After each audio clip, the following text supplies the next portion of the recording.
Hello, this is Dr. Paul Cottrell, and I'm recording on October 1st. So happy new month. And we're going to be talking about the movement of the Israelis into Lebanon. There was a ground movement last night. A lot of action was going on last night with the news media, especially with Al Jazeera. And then we have the East Port strike in the United States.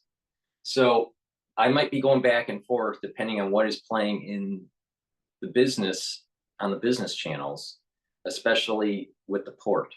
If the port strike is long, all right, it's estimated that around 3.8 to $4 billion or more per day, $1 billion per day is lost.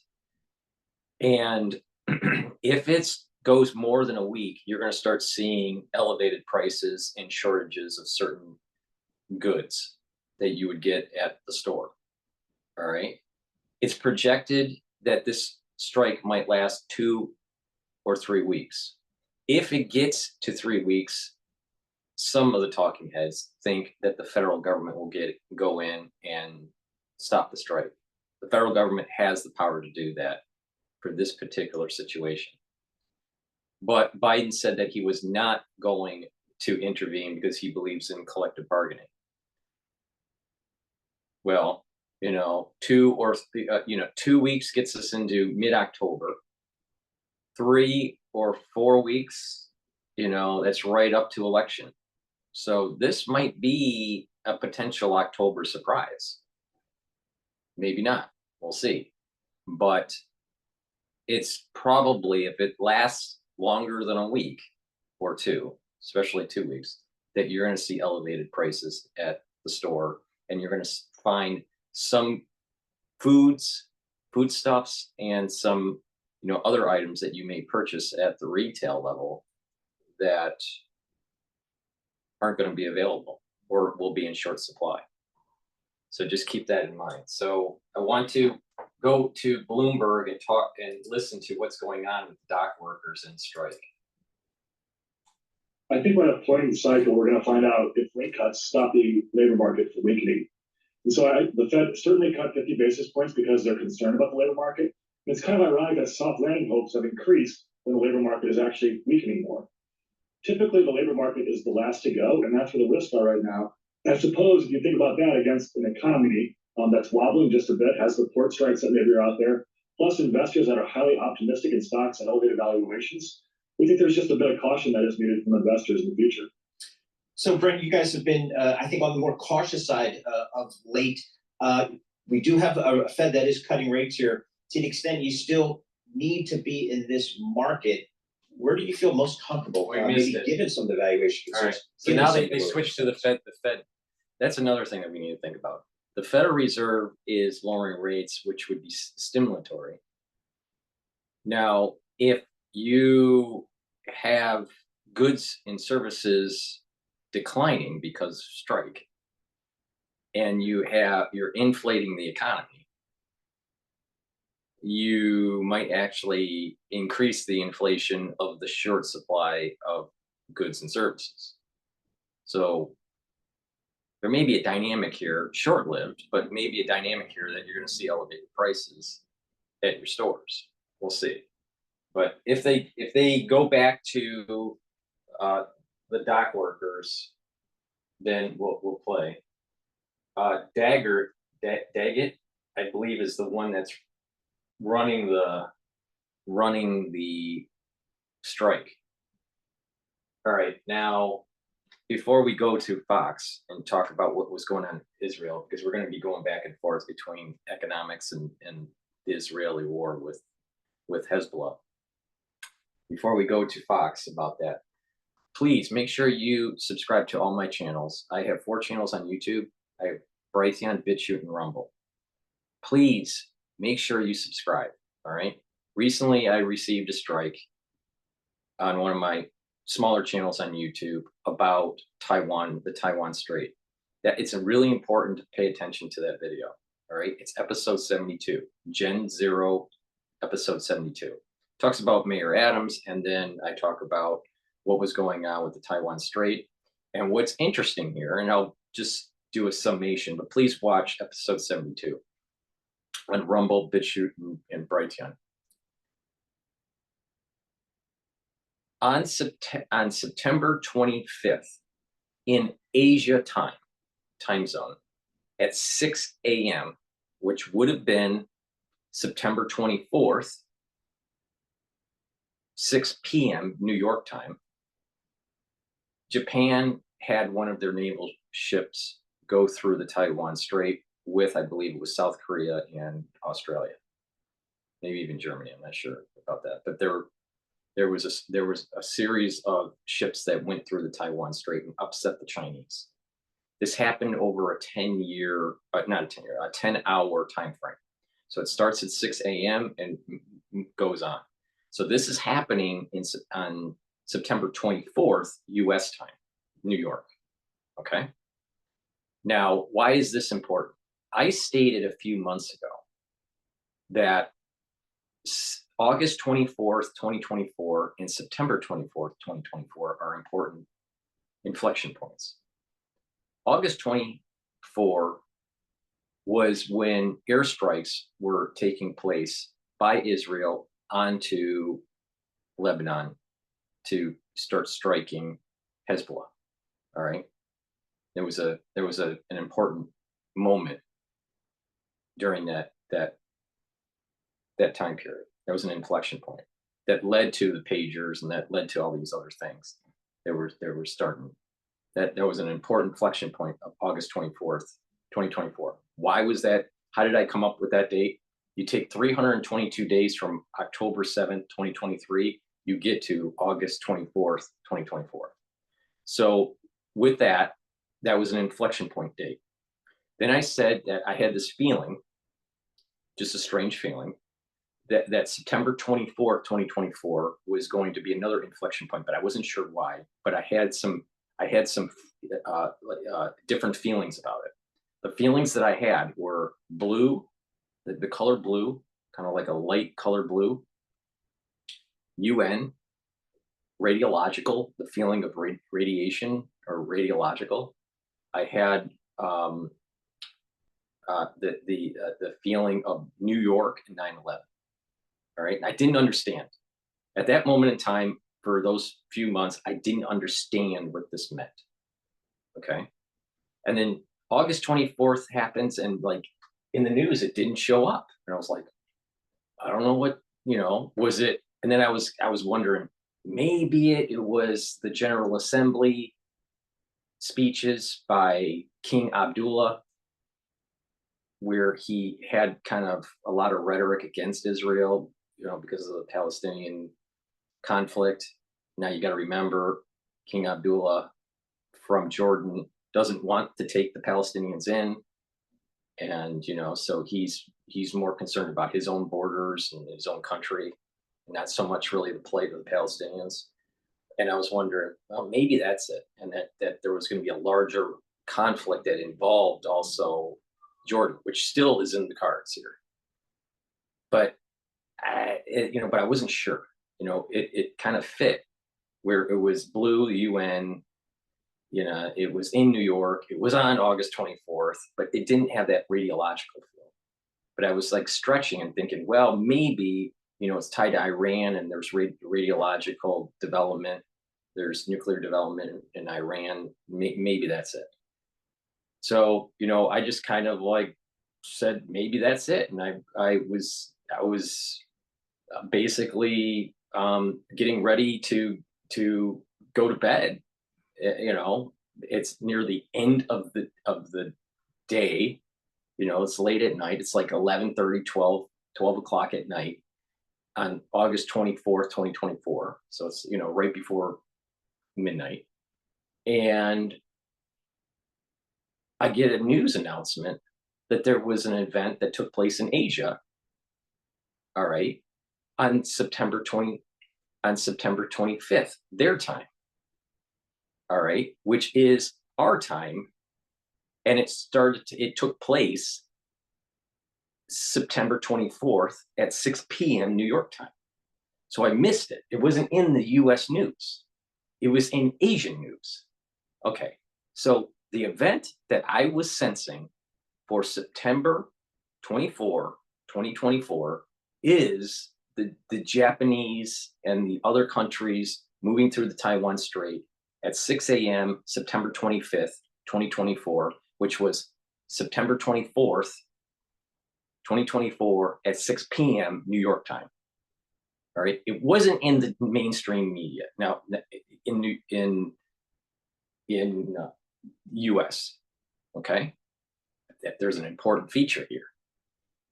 We find out after this incursion in the Taiwan Strait, because that's freedom of navigation, but China thinks that they own it. So, you know, they get all hissy fit when people go through it. Japan, that was a historical moment when Japan did it. Okay, so they did. It upsets the Chinese. The Chinese decide to launch a test for ICBMs and warn the United States that they were going to do the test and not to do a counterstrike. This is all happening within a 24-hour period in Asia. We hear about the ICBM launch test. We don't hear too much about Japan going through the Taiwan Strait. That was, it wasn't in mainstream news. A couple days later, you start hearing a lot about China's sub that was sunk, nuclear sub that was sunk in May or June of this year. There was at their shipyard and it sunk. So there was things that were happening that were tied to my sense. Okay.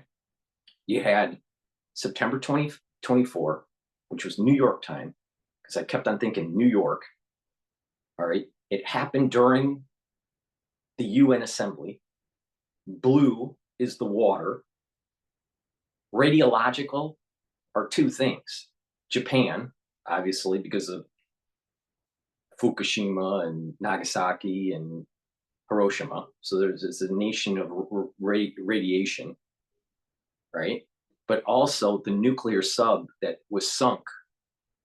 But the world didn't know about it unless you were, a person that's really keen on these events or have special intelligence information, military intelligence information. No one knew about the sub that sunk in May or June, for sure, because the United States had satellites to see how they were actually trying to get the sub out of the shipyard. All right. So put it all together here. Blue is water. Japan is the radiological nation that's tied to this nuclear sub sinking. It's a nuclear sub that's sunk from China in the shipyard in May and June, but no one knew about it, or at least the average person didn't know about it. Okay. This event of the ships moving through the Taiwan Strait pissed off the Chinese, and the operation started on September 24th, 2024 at 6 p.m. New York time, which is 6 a.m. the next day, September 25th, in Asia time. So I was right about the date, because I kept on thinking New York, New York. The tie to 9/11, all right? When I was in South Korea, I was working on an automotive project for Hyundai, for the Santa Fe. So I was working on a team where we were developing a front-end module, the front end of the Santa Fe SUV, back in 2001. 9/11 happens, all right? Didn't know 9/11 happens because I went to bed, all right? Wake up early, take a shower, turn on CNN. It's September 12th in South Korea, 6 a.m. I turned on CNN in New York time. It's September 11th at 6 p.m. And they had, if you remember, they had cadaver dogs going down there. They were searching for bodies. Everything was dark, and they had, lights on, and the firefighters were, whoever was left was trying to do recovery. So everyone remembers that time period. So that's the first vision of 9/11 that I had on CNN when I wake up in South Korea. All right, that's happening at 6 a.m. Asia time on September 12th, which is it's September 11th at 6 p.m. in New York. All right, so this 9/11 feel that I had is tied to this 6 flip, 6 a.m., 6 p.m. But the day, because of the time zone difference, it's a day switch. So it's not just a 6 a.m., 6 p.m. flip, but it's also a day flip because of it being in Asia. Okay, which is exactly what happened for me for September 11th in 2001 in South Korea. Right? I didn't know about 9/11 until 9:12 a.m. in Asia, which is 9/11 6 p.m. in New York. So I was pretty, it's hard when these things happen. This sort of thing has happened all my life. All right, where I get a sense and something happens. I don't like it. It's like a curse. All right, it's very hard to fully understand it until certain data points start to fall in, and then it's like, oh, okay. But what happens is that once you can lock in on the event, the next step. So the next step. So I'm not wrong about September. I'm not wrong about September 24th. It was New York time, and the event is that Taiwanese strait with the ships moving through at 6 a.m. September 25th, which is New York time, the 24th. Okay. That event will set in motion another big event that takes place 34 weeks from now, or 34 weeks from September 24th. Okay. That is going to be that's going to be the week of May 20th, 2025. All right. So how this works for me, at least, once I can lock in on the event, I know immediately when the next point is. I don't know exactly what will happen. I just know what the next point is.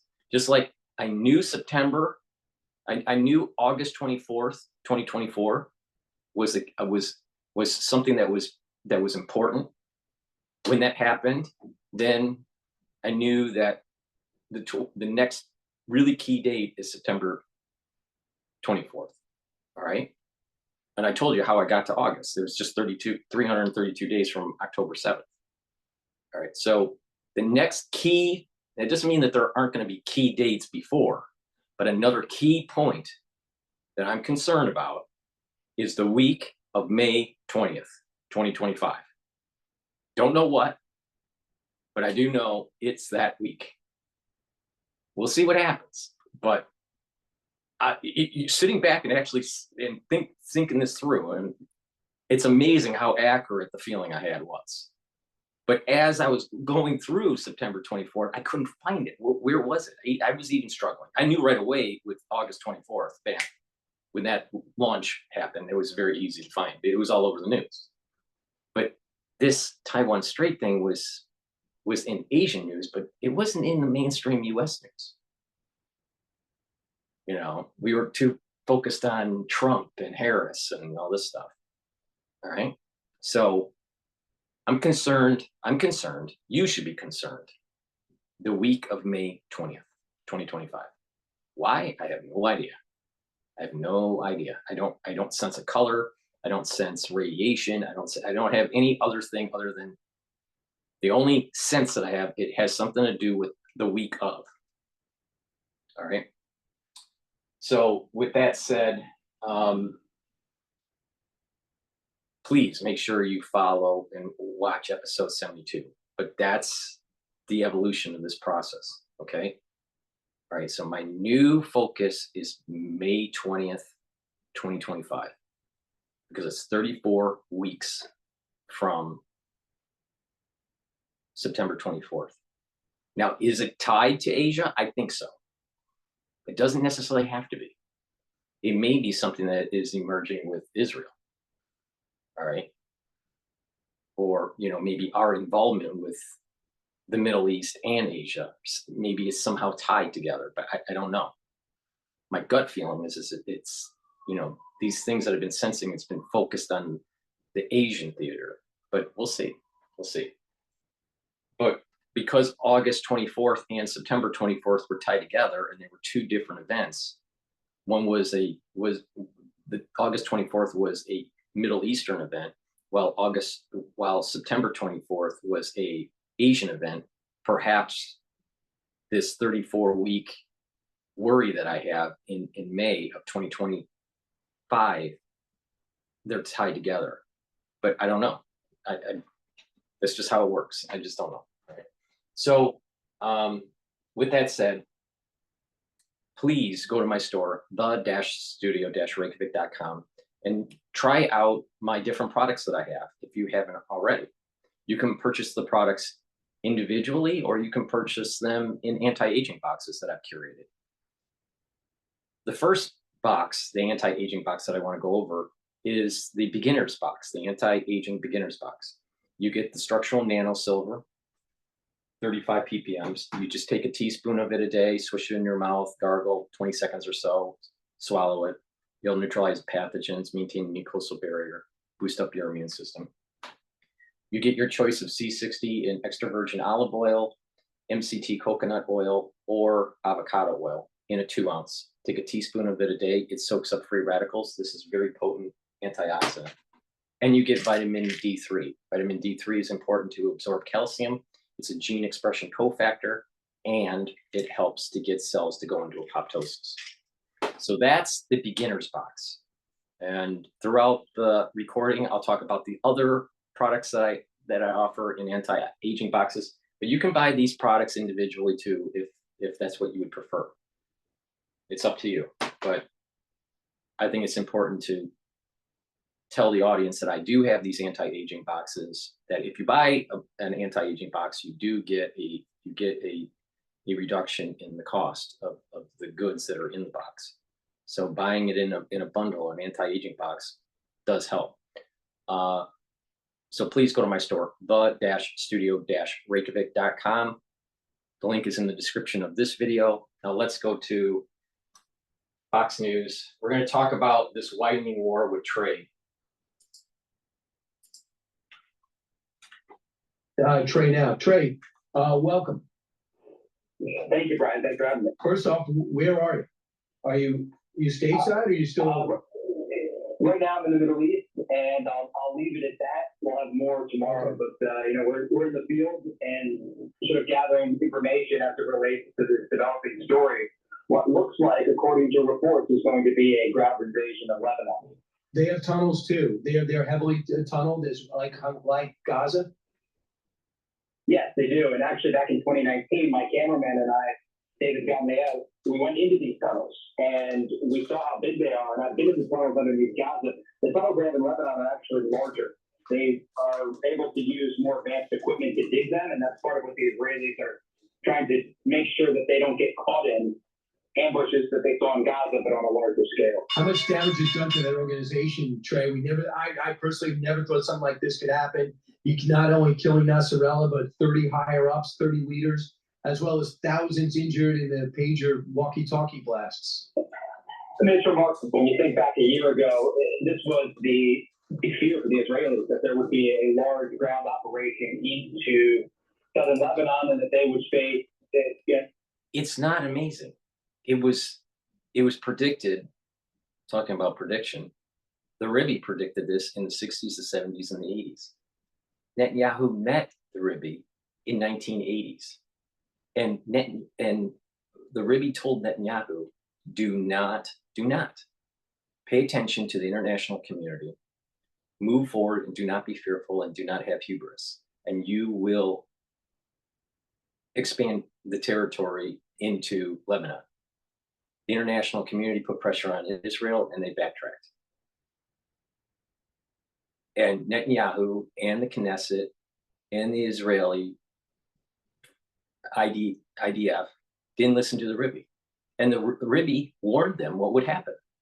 And we are literally living in 2024 on the warnings that the Rebbe gave to the Jewish people and to Netanyahu in 1980s. Literally, I mean, think about the intelligence level to be able to project out decades. Now, you're seeing in real time that I have, and I'm not the only one that has this ability, but some people have the ability to take a few points and move it out maybe a year or maybe a few months or a few weeks. But to be able to be so accurate, not just in the short term, but also in on a decades level, that's pretty impressive. That's pretty impressive. What I think some of the stuff that I do is impressive, but what the Rebbe did was astonishing. All right, and he warned the world at large: do not be fearful, do not have hubris, or you're going to have a curse. And what Netanyahu is doing is he's taking that VHS tape and he's rewinding it, in his memory with the Rebbe, and he's basically doing the playbook of what the Rebbe told him to do. This is exactly what's happening. Is what the Rebbe told him to do in the 1980s. So it's not astonishing. It's just finally someone had some balls to tell the international community, no, we're going to get the job done. We're going to root out the cancer. And there's going to be less destruction and collateral damage now compared to in the future if we have to redo this, if we do it wrong. So get the job done now. That's what's happening. So it's not astonishing. It was warned decades ago. Not only what to do, but if you don't do it, what would happen? And exactly that happened. And we're living it in today. So what do you want to do? You want to do a ceasefire? You really want to do a ceasefire? Probably not. Why? Because there are multiple data points to show that it's a failure. Get the job done, and then overall regional peace will ensue. If Hezbollah has all this money to make these tunnels, why is Lebanon's economy such in the shithole? Oh, it's because they took the money, and instead of investing in the infrastructure and its people and its education and its jobs and investing in its economy, they decided to have a war effort against Israel and build tunnels and get rockets. That's what a failed appeasement, ceasefire without getting the job done manifests in that region. When you do a ceasefire without getting the job done, this is what happens. So when people say, "Oh, there's so many children, that are displaced and there's collateral damage," well, if the job was done decades ago, they wouldn't have this problem, and it would be less collateral damage because population densities are growing.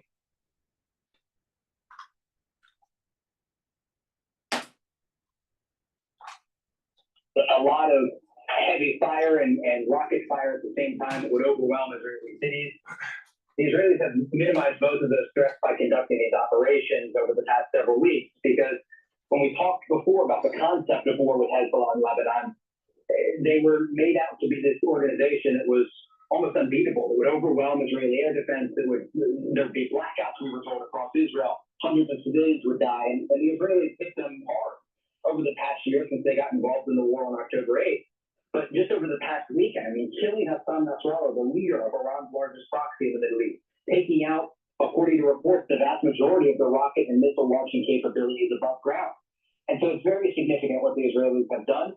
Around 1,000 people, according to local health officials, have died in the process, and we should note that in the course of our reporting. But this is a significant development, and it is what the Americans fear, possibly the first step toward a broader regional conflict. Yep. True or false? They did not even inform the U.S. that they were going to take out Nasrallah with 80 tons of bombs until there's going to be a larger conflict in the region. But the Rebbe also said, "Don't fear. There's going to be a blessing." Now, I'm just looking at this from an international affairs lens, and being data dependent. All right, as the Federal Reserve phrases. All the ceasefires in that region have been through expedience, political expedience, and didn't get the job done. Didn't solve the real problem. Don't be fearful, America. Get the job done. Knock out Iran and its nuclear capability. So the Iranian people, which are mostly secular, can flourish and have democracy. The theocracy of Iran needs to be absolutely destroyed. Now, if you're going to be fearful of it, America's going to be cursed. We're already seeing the curses happening. Look at the flood that just took place because of that Hurricane Helen. All right, and the floods that happened. Now, I'm not. Some of it was flood related. Some of it, I believe, was a dam that broke. But you have North Carolina all flooded. You have parts of Tennessee that are all flooded. You have farmers absolutely destroyed. You have, towns destroyed. You have infrastructure destroyed. And as an American, I hate to see that happen. And we need to come together to rebuild. All right. And unfortunately, Harris is MIA and Biden is MIA with helping these people. But in general, there's a curse that's coming on to America. There's plagues that are happening on America. And one of it may be financial. All right. Goods and services are going to increase, especially goods, are going to increase in price because of this strike. Now think about it. Think about the self-centeredness of this. Okay. You have the strikers, whatever their issue is with the collective bargaining, the strikers for the Eastern Port. The Eastern Port, because, they just got hit by a hurricane, all right? The Eastern Port strikers, the union, the dock workers, they're on strike now. And they want more pay. And they want, to make sure that their jobs aren't going to be obsolete because of automation and robots. All right? But you have millions of people affected by the hurricane, and I don't know, maybe 1 million. I don't know what the actual number is that have been directly affected by the flood. In the Tennessee Valley and up through North Carolina. I mean, they're huge devastation. That look biblical to me. There are things that are happening that are because our pacifism, and our inability to get things done in the Middle East, there's a curse coming down. There's plagues coming down. All right. And it's affecting us. All right. Now, there's also this self-centeredness, which is also a problem in America. All right. It's self-centeredness by the workers, the dock workers. You have people in need in North Carolina and in Tennessee because of these floods, and the ones that were hit by the hurricane, directly hit by the hurricane, and destruction that happens in its path. Instead of having a strike, maybe they could have said, you know what, we're going to postpone the strike, get goods and services into the country to try to stabilize this region that has been affected by the hurricane and the floods. That's being an American, not being a socialist where they're going to go, we're going on strike and we're going to hold the economy to the fire, because as we don't bring in goods and services, it's going to affect the economy by $4 billion a day. $4 billion a day. And oh, by the way, the things that you buy at the grocery store and at the mall is going to go up in price. Not like the inflation wasn't high enough. Thank you very much, dock worker. I don't have an issue with their collective bargaining, at least at this moment in time. What I have an issue at is that they're doing it when there are Americans in need. You got a gigantic section of the population in the United States, in Tennessee and in North Carolina and in Florida, that have been affected by this hurricane. And they don't need elevated prices for supplies. They don't need a shortage of their supplies because of dock workers not willing to do their job. So it's going to affect, all right, we're talking about the hurricane now with, on here. So I'm going to go right to Bloomberg.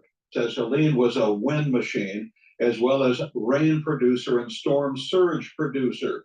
Experts are saying this shows how a hotter planet translates for now and into the future of how more people are in harm's way.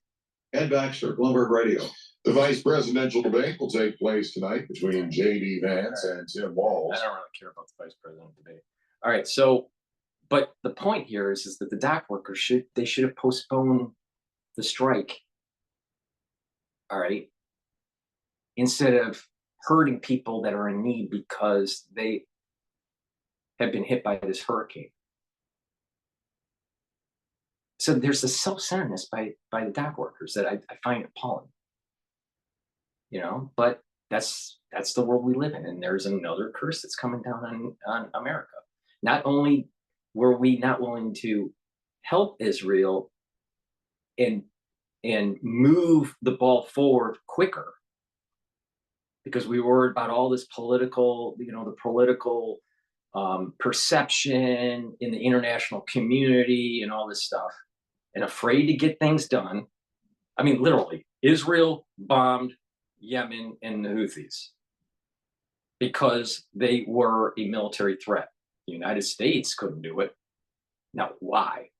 We are taxed a lot in the United States to have a military, and they can't get the job done. Where a little military like the IDF could get the job done, I think that there is a failure of leadership at the Pentagon, right? There's a lack of will in our executive branch. There's the problem. And because of that, we have the problems that we have in that region. If they allowed Israel to execute operations in Gaza quicker and not hold Israel back, things would have been faster. But the United States didn't want to do it. Same thing, they wanted to hold back Israel on going after Hezbollah. They wanted to hold back Israel from going after Iran. I'm starting to find that there is a common theme here, that holding back Israel in actually rooting out the cancer in the Middle East is kicking the can down the road and making things worse later. That's the trend. And because the United States is doing this, there are going to be things like what we just saw with these very weird flooding situation because of this hurricane that came in. It's a major disaster. But it's one of those things that could happen, but low probability, but high impact. It happens. The United States is getting cursed, all right? And we're seeing it emerge. There's an emergence of another curse that's starting to happen because of the dock workers and how it's going to affect the economy. And that's tied to the whole self-centeredness of the whole socialism platform. You know, now you may think I'm wrong, but I don't think so. I don't think I'm wrong. The United States is getting cursed right now because they're not willing to get the job done. And don't be fearful. Don't be hubris. Don't be fearful. Move forward. That's what the Ribby said. Move forward. Don't be fearful. Don't be hubris when you win. And there's going to be during this process, a blessing will come. And if you hold back, or if you're hubris, there's going to be a curse. And we're seeing the curse in the United States because we're holding back.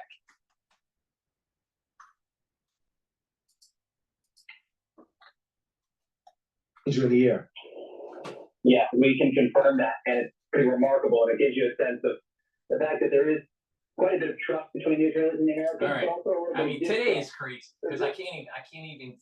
Now there's an Iranian ballistic missile that's being prepared. Dan, you're on the ground in Jerusalem. Give us a sense of what you perceive to be the reaction for these types of news stories to the average Israeli on the ground? How concerning are they?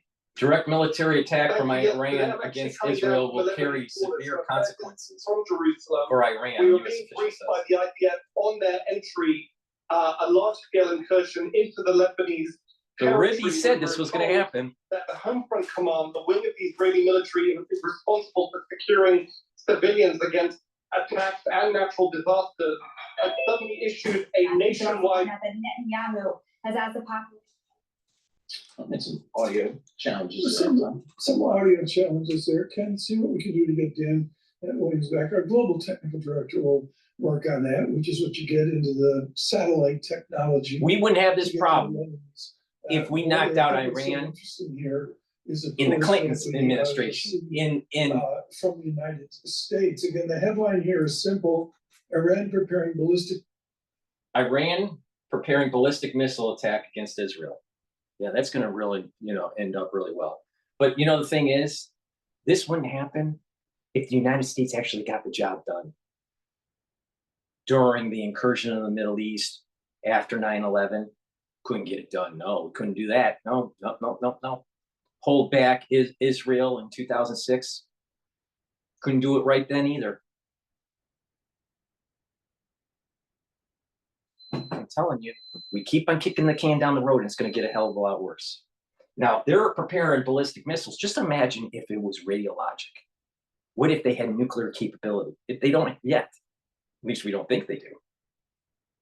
It changes the whole dynamic. This is why I keep on saying the theocracy, the theocratic regime in Iran has to be decapitated, and the nuclear capability has to be completely destroyed. And then you send in a lot of FDI money into the region to support the secular society in Iran, raise the bar for all citizens, and have a democracy in Iran. And stop and tell the CIA to stop fucking everything up.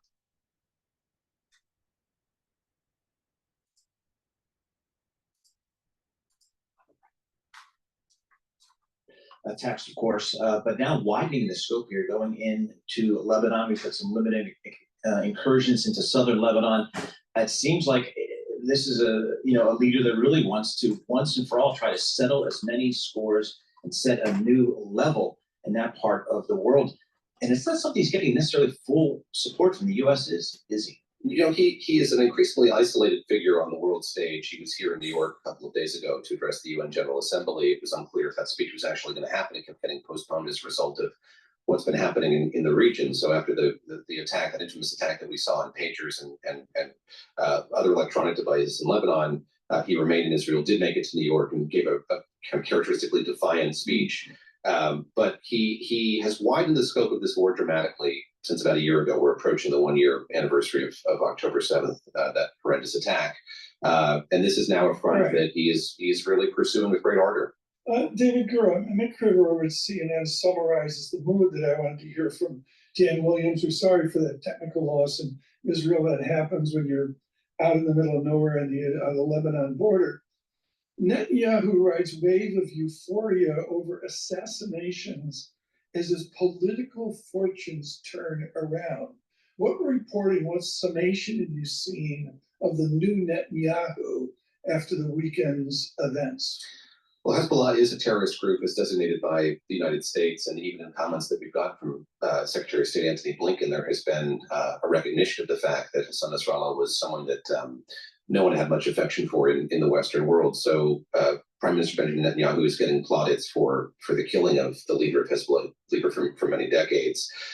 You're right about his fortunes. I mean, he does not enjoy anything close to unanimous support among Israelis, and there have been a lot of downs and ups over the course of this war. But I think a lot of Israelis who have grown tired of the provocations of Hezbollah over these last many months and years were frankly glad to see Nasrallah done away with.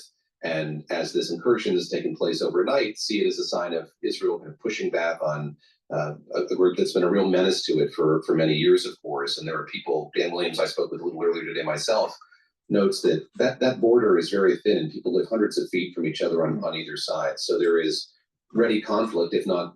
The American military needs not to have trepidation, move forward and complete the mission, and don't have hubris after it's completed. And there will be a blessing with this nation. But if you fail, America is going to have a curse coming down. Trust me on this.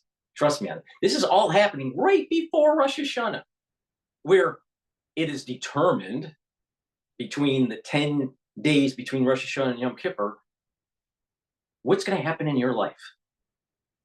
Not just if you're going to live or die, but what is going to transpire in your life for that year. It's all happening. We're preparing for this big move. America, don't fuck up. America, don't fuck up. But there are so many pacifists in this country that aren't willing to get the job done.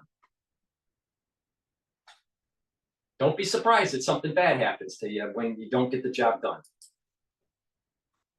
Administration not having perhaps as much influence on the Israeli government as they thought they may have had initially. No, it's been very tricky, and there's been a call from President Biden for a ceasefire now for many months. He made it as recently as yesterday when he was asked about the prospects of this incursion. It is what he wants to see. It's what his administration wants to see. And again, going back to the UN General Assembly, many countries are calling for it. And there has been widespread disagreement about it, back and forth with Israel and the Palestinians over these last many months. But I think that suffice to say, the U.S. and policymakers in the U.S. are unhappy with how their counsel is being taken by Israel. But going back to Tom's question just about the prosecution of this war, is expanded beyond one front, beyond Gaza now, and under Prime Minister Netanyahu and his war cabinet, they feel like we're upset that Israel isn't listening to us. Because they used to do what we told them to do in the 60s, the 70s, the 80s, the 90s, the 2000s, the 2010s. And, since October 7th, they were pretty much listening to what they were doing. But then Netanyahu had this idea that maybe he should take the advice that the Rebbe gave him in 1980s to stop fucking up. And now they're not listening to us and getting the job done. How dare them? Our Pentagon is a bunch of fucking fools. In the region, David, do you think have a voice that either side is paying attention to? Is there somebody there, whether it's Saudi Arabia or someone that can step in here and try to de-escalate? I think Saudi Arabia is certainly one of them. But at this moment, none jumps out to me. And, I was talking with Joanna Bitchute, our correspondent in Lebanon earlier today as well. And she talked about just the state of Lebanon today. And we think of Hezbollah as this militant group, which of course it is. But over these last few years has developed a large political footprint as well. So the elimination, the killing of the head of that group has opened up a vacuum even more. And she's risen. A political movement that's not really on the side of the Lebanese people. Why? A big part of Lebanon is Christian. Yeah, that's going to go real well with Islamic terrorism. Got here on a fractious October 1, a Tuesday as well. As David speaks, Paul, now we have oil up 3%, Yeah, up $2 and still lifting higher, $70.35. West Texas Intermediate. Brent crude out almost to $74, up $2.17. Gold up $33, hitting up near 27 under 26.92. The Dow negative 200. Yeah, Tom, this is an escalation that I guess many people were maybe not too surprised about. You expected it, but again, the question is to where does it end? And I think to the extent that Iran enters into this, then that becomes an entirely new level. But again, Benjamin Netanyahu seems pretty aggressive in the policies and the actions in response to that October 7th clash, or incursion. So we'll have to see how this plays out. But again, another escalation. Right. The markets are reacting negatively too. Ramzi Al-Rakabi now out with a Bloomberg story on this. It is a brief note. The U.S. says Iran preparing to attack Israel with ballistic missiles. The U.S. has indications that, and the key word here, imminently launch a ballistic missile attack against Israel. That, according to a senior White House game on, baby. Official, the U.S. is actively supporting preparations to defend Israel. against a possible attack. The warning comes after Israeli forces moved into southern Lebanon. Troops began what Israel said was a, quote, targeted ground raid shortly before midnight local time. We'll have much more on that. We thank Ramsey El-Rakabi in Washington for that quick summation of news, really by the moment. Please stay with Bloomberg News today on this and the many other stories of our fractious geo. Things are ramping up. We're being tested. This is right before Rosh Hashanah. We make the right move. We do the right thing. We're not fearful, and we don't have hubris on the Israeli side or even on the U.S. side or its allied forces in this region. We will be blessed. If we make the mistake where we're fearful, we don't do it. We don't move forward. Or when we do complete the mission, we're hubris. We're going to be cursed. It's happening. It's happening. And I've been warning people. I've been warning this since October 7th that this fucking stuff was going to happen. But mark my words, this thing's going to Asia too. All right. I'm going to do a commercial while there's a break in the news in the market. But there is a big move in oil right now with Brent and with WTI. The equity market is going down. It's at 57. It's at 5,710 right now. It's down about 52 points on the S&P 500. All right. Please go to my store, the-studio-reykjavik.com. All right. You're going to need anti-aging protocol when the world goes nuclear. All right. With that, all that radiation causing all the damage to your DNA. Well, you know, maybe you should get an anti-aging box before Iran decides to launch the ballistic missile that they said they were going to do against Israel. All right. With that said, I have an anti-aging box that is the advanced box. All right. We talked about the beginner's box, but I also have the advanced box. Now, again, you can purchase all these products individually if you want, but it behooves you to actually buy an anti-aging box because it's cheaper, but it's up to you. Max 35, take a teaspoon of it a day. That's the structural nano silver liquid. You get the C60, your choice of extra virgin olive oil, coconut oil, or avocado oil. Take a teaspoon of it a day. It's a strong antioxidant. You get vitamin D3 to get rid of those apoptosis, get rid of those cells that need to go into apoptosis. Vitamin C helps to boost up your immune system, and it's good for your skin. Probiotic, really important to improve your gut biome, improve your metabolism, and a great toothpaste, right?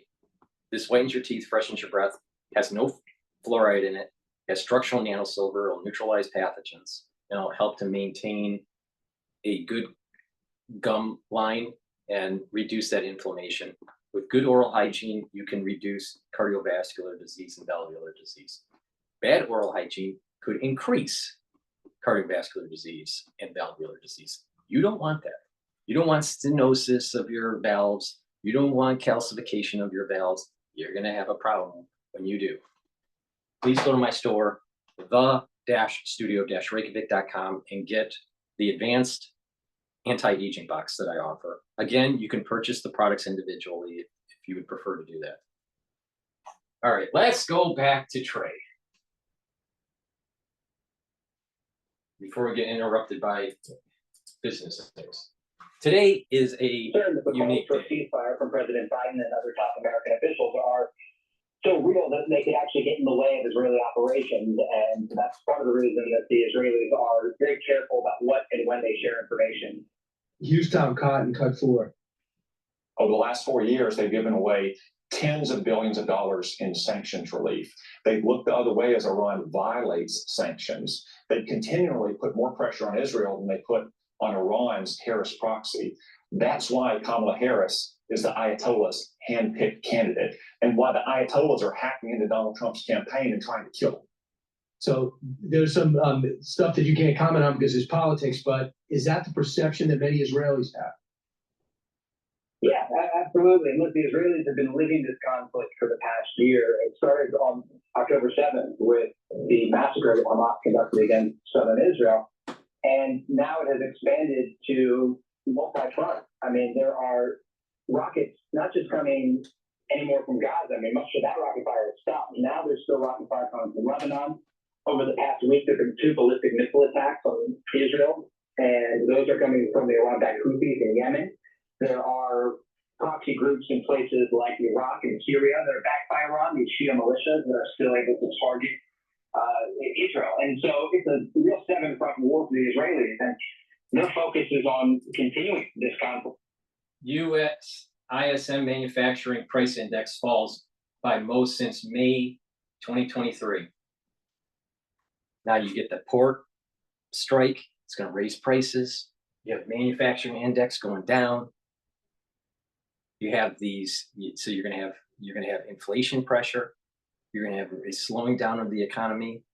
And then you have pacifists in the country that say, oh, we don't want to get involved with Iran. Let's just give peace a chance.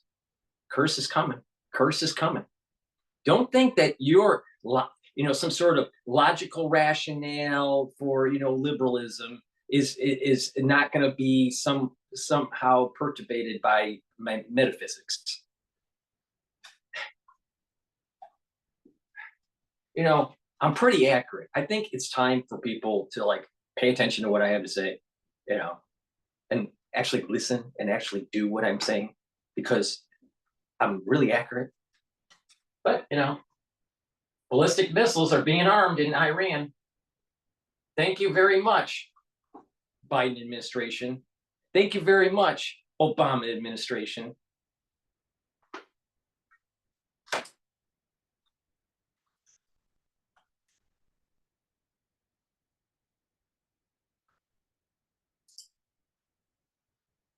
Bombing out the Houthi rebels who have shut down the Red Sea and are shooting at us. It's the IDF that took the shot at Iran, who clearly are our #1 Middle Eastern enemy, and a lot of enemy to many. Give me an idea. People just think Nasrallah dies, the Middle East is upset. The Syrians are not upset that Nasrallah is dead. How many nations out there, Gulf Coast nations, didn't really get along with the Hezbollah leader? Many. And when you look at the people who were celebrating as a result of this strike that killed Nasrallah, and also as deputy commander of Iran's IRGC, it's significant because Nasrallah was not just responsible for the deaths of Israelis and Americans, but also people across the region. I mean, Syrian rebels were celebrating. You saw in some cities in Syria they were giving out candy following this. And so, in a weird way, but in a true way, the Israelis have done the dirty work for some other countries who saw Nasrallah also as an enemy. And that's sort of an interesting complex about this entire story. So let's talk about your story. October 7th, what were you doing prior to that? You chronicle in your book, you take impeccable notes along the way, not knowing this Titanic event would take place. What do you remember about that day? On the morning of October 7th, I got a call from my producer at 7:03 in the morning, and ultimately decided after speaking with my boss, Greg Eaton, that we were heading to the south, our team here in Israel, to cover what was happening. And we didn't really know what was happening at that time. We knew that there were rockets being fired into southern central Israel, and so we did what we always do. We headed towards the Gaza border. And as we got closer, and as the day went on, and that morning went on, we started to realize this was not just a normal rocket attack. And so I write about that story in my new book, Black Saturday, that comes out tomorrow. And it's going to allow readers not to just get my story and what it was like for our team behind the scenes, but also the stories of police officers, of Israeli soldiers, of civilians, of hostages who were taken into Gaza and then later released as part of the November ceasefire agreement. I also this is the morning for oil futures. All right. The moment that Iran said that they were going to hit Israel with a ballistic missile and they're arming, boom. Look at that. Boom. This is like normal trading. And then, and then last night it started selling off, probably thinking that, things are relatively stable in the Middle East. All right. Also, Saudis are increasing production of oil to maintain market share. And then all of a sudden it starts to come back up and meet the close from the prior day. So that's just normal mean reversion. All right. But a little bit of volatility. All right. But you would think that short the market, right? Because there's pressure to go down, to about $66 a barrel. This is WTI. All right. And then all of a sudden, Iran, bam, This is what I'm talking about. The black swans, the low probability, high impact events. Do you understand what is starting to emerge here? Don't be a pacifist because you're going to get fucked. If you're a pacifist, you're going to get fucked. Trust me on this. Hamas officials, I also speak with Palestinians today to give people a true understanding. There's someone who wants to know what it felt like to be in southern Israel on the morning of October 7th, or what it was like in the early days of the war between Israel and Hamas inside Gaza. This is the book. I mean, it has truly unprecedented access to what this was like in the early days of the conflict. Trey Yingster, our guest, he's calling us from somewhere in the Middle East. Trey, now that you have such great contacts with Hamas, great contacts with Israel, great contacts with Hezbollah, and many others, can you give me your perspective? What surprised Hamas about that day, and what has surprised them about the response? I think on that day, on October, the Biden administration finally agreed to ban Peter Daszak and EcoHealth Alliance from receiving any I more wonder funding why. for gain-of-function research. You'll Yeah. recall 4 years later. I think on that day, on October 7th, based on my reporting for this new book, I think they were most surprised by how far they got into Israel. I think they thought there would be a heavier Israeli response that morning. They were able to walk into dozens of areas of Israel and slaughter civilians in their homes. They overtook army bases along the border. And they did it with ease in many cases. And so I think they were surprised about how easy it was to attack Israel on that morning, how unprepared the Israelis were. And I think since then, in some ways, they've been surprised at the scale of the Israeli response. Though Israeli officials will say, well, what did you expect? But I dive into that in Black Saturday too, because this is a really complex story. And that's part of the reason that I thought it was important to speak with Palestinian civilians as well, because the Israeli response against Gaza has killed thousands of Hamas militants, but it's also killed thousands of civilians and displaced nearly the entire population of Gaza. And so I think that's been a very shocking thing for the Palestinian people. And as we look at the story moving forward, I don't think that even Hamas could have imagined on that day that this would have led to a year-long conflict that really has no end in sight. And that's the reality on the ground, Brian. There is no end in sight. And as we speak, we are in the Backman armored vehicle right now in northern Israel, reporting on the war that has erupted between Israel and Hezbollah as a result of that attack on October 7th. And if you think if they would either one of those organizations, those terror organizations, like to roll back time and not do this, 8,000 rockets later, they lost their whole hierarchy, including their leader, and now the whole country's in flames, and now they might be looking at an invasion. Hamas had 28 battalions. I think they're down to 1. Yeah, absolutely. I mean, at the end of the day, this was not something that helped Hamas. I mean, the majority of their leadership was also killed, like Hezbollah. And, from our mindset, when we think about this, I always ask the question, what's the reason? At the end of the day, why do this if you know you'll be destroyed? And I used to ask Hamas officials that when I would report inside Gaza before October 7th. And their answer is often just based on the concept of resistance, resisting the Israeli blockade on Gaza and what they call the occupation of the West Bank and of East Jerusalem. And, part of our role as journalists is to talk to them and try to understand why they do what they do. And I think a lot of people will find that interesting in the book, because you get perspective that I don't think any other journalist on the ground in the world today is reporting, and that is the access that we have, our team on the ground in the Middle East. I speak with not just Hamas officials, but also top Israeli officials. Israel's defense minister, Yoav Gallant, the man calling the shots today about the war with Lebanon and specifically with Hezbollah. I sit down with him exclusively multiple times and interview him about October 7th and the early days of the war. There's all this information that sort of takes the reader behind the scenes and all these questions that we had. Some of them get answered in this book. By the way, this might be your reporting, but this is what we have. Senior U.S. officials tell Fox Israel will launch a limited ground incursion into South Lebanon. Incursion is imminent. Will be smaller in scale than the 2006 and last a shorter period of time. So, is that new to you? I'm going to attribute what I know about that to that report that you just read. But I think when you and I talk tomorrow morning on Fox and Friends, we're going to have more information on that. Okay. This was 8 hours ago. Look, the reality is we can tell you based on our reporting from before that there are a lot of Israeli forces in northern Israel. They are preparing if the security Okay, so cabinet what we're gonna decides to do launch is I'm gonna go to Al Jazeera because they're live. Stereophonic is the best play. Best play. Best play. Best play. All right. This is the doc. I know this is gonna be kind of. The data is pretty interesting here because Flux. there are various reports as to how much automation helps, how much it costs. This Does is the it doc speed things issue. up? In some cases doc it does. workers issue. In other studies it haven't. But they're really at loggerheads on this because is the pace of technology advancing and the employers feel like, hey, it's something you can't hold back. But again, the unions, they don't want to lose jobs over this. In the lead up to this strike, who are the dock workers union actually blaming for the dramatic rise in freight prices? Was it the ocean carriers?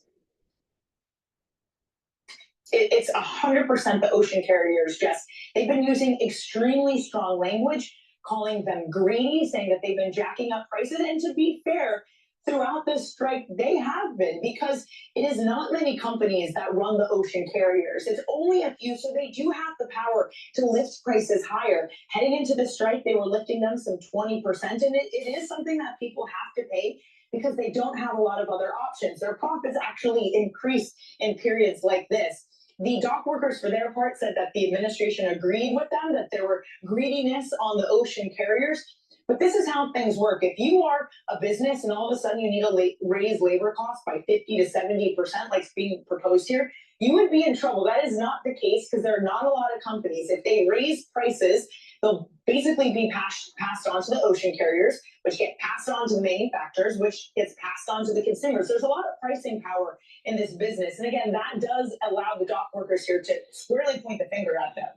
Danny, I guess in terms of duration for the strike, is it perception days, maybe a week, not months? Yeah, we are looking, at least for now, that channel checks by the team over at Bloomberg Intelligence seems to suggest that this will just be something that is days. And it is crucial, Paul, that it is just days. Just to give you an estimate, for every single day that we are on strike, the estimate is that will take 6 to 10 days to clear up. So if this does last, let's say, a month, it will take 6 months to 10 months to clear up. So there's a lot of pressure here to get this done sooner. And again, the two sides have moved off of their posts. They do seem to be getting closer together. So if it's a protracted labor negotiation, you're going to have elevated prices. Now, God could have came in and said, you know what, things will be stabilized and I'm not going to let this strike happen. The hand of God, right? The invisible hand of Adam Smith. Right? Don't assume that your actions aren't related to this. The United States in general has been holding back Israel. And the United States is being cursed. I'm telling you, this whole flood thing, and the issues with the election and the issues with prices, we are being punished for thinking that typical international policy should be the playbook. Meanwhile, it was warned decades ago not to do that, not to use the normal playbook, because there was going to be a curse. But we decided that we know better, and that because we're afraid. We're a country that isn't a doer anymore. We're just a bunch of fraidy cats, right? And now we have these things emerging that are going to affect your pocketbook now. Talk to us about what the impact could also be potentially on the West Coast when it comes to those ports as well, and what they're going to potentially do if they see a rise in a lot of the imports that are coming in through, and what that means, especially because the fourth quarter obviously is that buster quarter when it comes to the holiday spending, and when it comes to obviously when you have cargo coming in for a time like that. So if it is something that is a matter of just days instead of weeks, but especially when you think about what that means for US GDP, because consumer spending is the powerhouse and about more than 2/3 of what obviously pushes the global economy and exports, especially when it comes to the US economy. It's interesting to note, just from a historical perspective, not far from where Danny is standing, is where intermodal transportation in the United States was first invented. Oh, that's fascinating. The container ships. That's and right. Now, fast forward to 2024 in this strike, the workers there who used to move things with nets and whatever, cargo, and now doing it with the intermodal transportation, they want to put a lid on further gains in terms of the productivity. Yeah, just amazing. So it's a story that's going to be evolving over the next couple of days. Danny Burgers gave us great reporting right from the docks there. We appreciate that. Let's switch back to the global political issues in the Mideast that are definitely below markets. S&P 1.2%, NASDAQ off 1.7%. S&P 500 went below here on the news that 5,700 tensions are rising in the Middle East there now, including perhaps Iran. Mark Champion joins us here, Bloomberg opinion columnist. Mark, give us the latest reporting. What are we hearing coming out of Israel, Iran, and the Middle East? Right. Well, I mean, there is an awful lot going on. Essentially, overnight, the Israelis say they began a limited ground force action into southern Lebanon. They've told, we don't know exactly how far they'll go, but they've told civilians to leave beyond the Litani River, which is about 20 miles or so inside the border, and it is the demarcation line that was set by a UN resolution after the last Israeli incursion into Lebanon in 2006. So that's on the Israeli side. The US administration is saying that it has indications that Iran is beginning preparations for a ballistic missile strike on Israel. You may remember that in April, there was a large strike from Iran with around 300 different kinds of missiles, mainly cruise and drones. And so this would be in response to the killing of Hezbollah's leader, Hassan Nasrallah, last week by Israel. And Iran had promised a response, and this would be it. We don't know yet what the scale of that will be, how effective it will be. The April strike was extremely ineffective. Almost every single missile was shot down. But the U.S. has said it is concerned and that it's now preparing to intervene as it did in April to help shoot those down. Have we heard from the Biden administration yet so far this morning? Not formally, but MIA. there are reports, as I say, coming out from different officials, basically saying that they are concerned both about the incursion of Israel, not because they don't think it's correct. Officials have said that they're okay with Israel going in to take out Hezbollah infrastructure just on the other side of the border, but they are concerned that Israel has plans to go much further. Equally, we haven't heard anything official about the ballistic missile strike, but there are a lot of reporting saying that this is what they see happening. Is there evidence that Prime Minister Benjamin Netanyahu is gaining confidence in his positions and his policies here?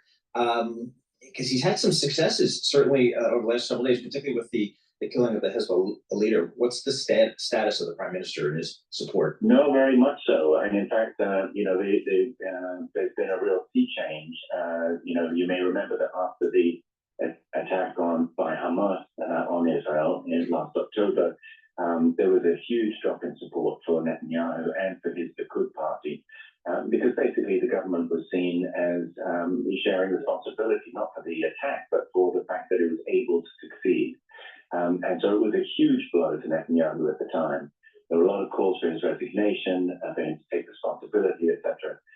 Now, all of that, opinion polls that suggest that that has been completely recovered, and that was even before the most. There's a poll that were before. See what happens? What the Ribby said? The Ribby said, "Don't be fearful. Don't worry about the international community. Get the job done. Don't be hubris. Things will be okay. What you think is darkness will turn into light." You just saw it happen.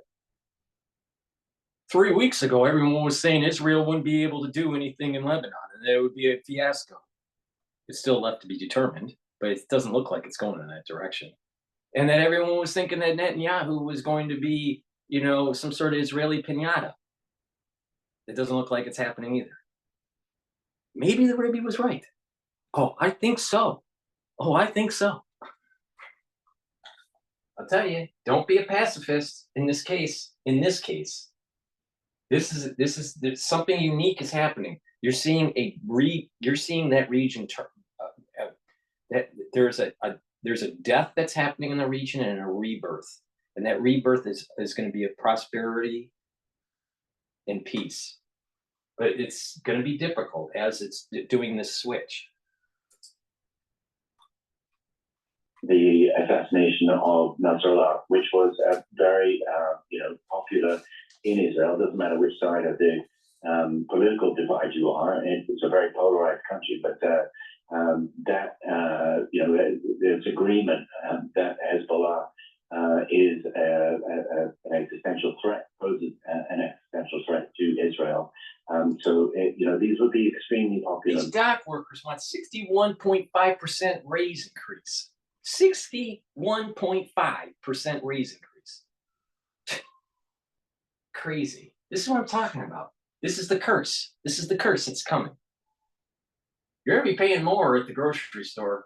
Mark my words. Despite other people trying to appease. When we're talking about an imminent launch here, what is the timetable? We don't know exactly. The fact that the Americans would say at this point that they see it coming suggests that it will be fairly quick. There have been a number of other hits by Israel on figures from Hezbollah. There was also the assassination of Ismail Haniyeh, the former head of Hamas, when he was in Tehran. Extremely embarrassing for the Iranians, and on each occasion they promised a response. It didn't really happen.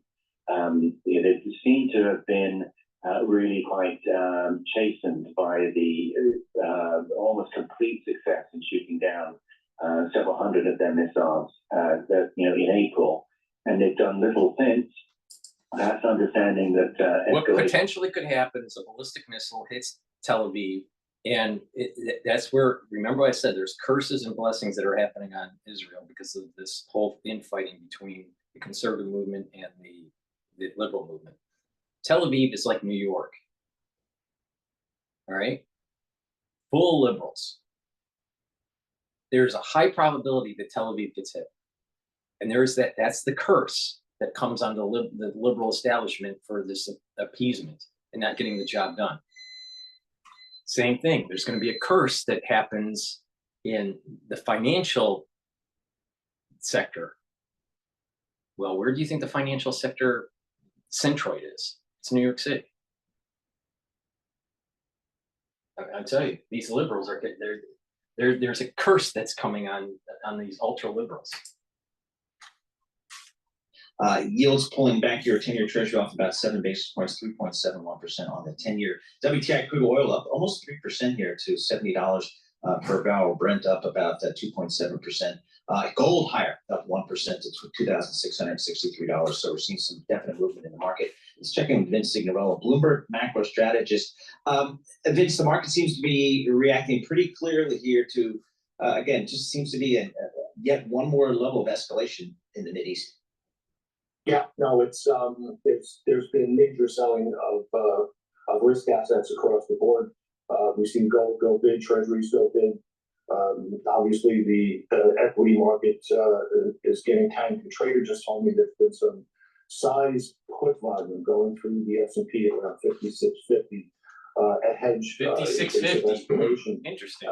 And just heard reports just a few minutes ago that the expectation is that strike will be within the next few hours. And as you know, the last time the impact on the markets was a bit more minimal based on the response. And so does it really depend on just how forcefully Iran attacks Israel and what that would mean, obviously, for those commodity type prices and obviously risk assets across the board? Yeah, very much so. And I think it's actually really probably going to hinge on what kind of retaliation the Israelis did. It was very checked and measured. Israel needs to go all in. All in. escalates it. We just saw Non-stop, all in. a report that Hezbollah launching some missiles from Lebanon as well. So if this is some sort of coordinated attack and actually causes some serious damage in Israel, which thankfully the last one did not, one would expect more of a response from Israel than the last time, and that could certainly weigh on risk assets. I really think it's going to be what the retaliation comes from Israel towards Iran and of course Hezbollah. Vince, looking at the Bloomberg Dollar Index, up about 0.2% here. What are you seeing in the currency markets here? Pretty much a big sell-off in emerging markets. Couple of reasons for that. The dock worker strike not going to help that situation either. But clearly, you just see, basically, the dollar goes bid, treasuries go bid in a haven flow such as this. It could be temporary. Again, it depends on what the situation looks like in Israel. Seeing some reports coming across now. Nothing we don't already know, to be honest. Okay. So Vince, before this news broke, I mean, just give us a sense of how the market was kind of looking over the past couple of days here. What's the theme of this market outside of this, short-term geopolitical risk? Sure. It was up until I think in the last 24 hours, very, very well bid based on the China stimulus. It started to trade off a little bit. I think that was a little frothy. We've got Golden Week in China for this week, so we're not going to see any indications from them as to see any follow through to the rally, the great rally they had last week. That remains to be seen if that'll continue. I think what market participants look at from the stimulus in China is that it tends to be a very short-term thing. It lasts for a couple of months and then kind of fades. That's been the history of that monetary stimulus when it comes without a very, very strong fiscal response. So I think what we saw or what we are seeing this morning before this news was the profit taking building into that.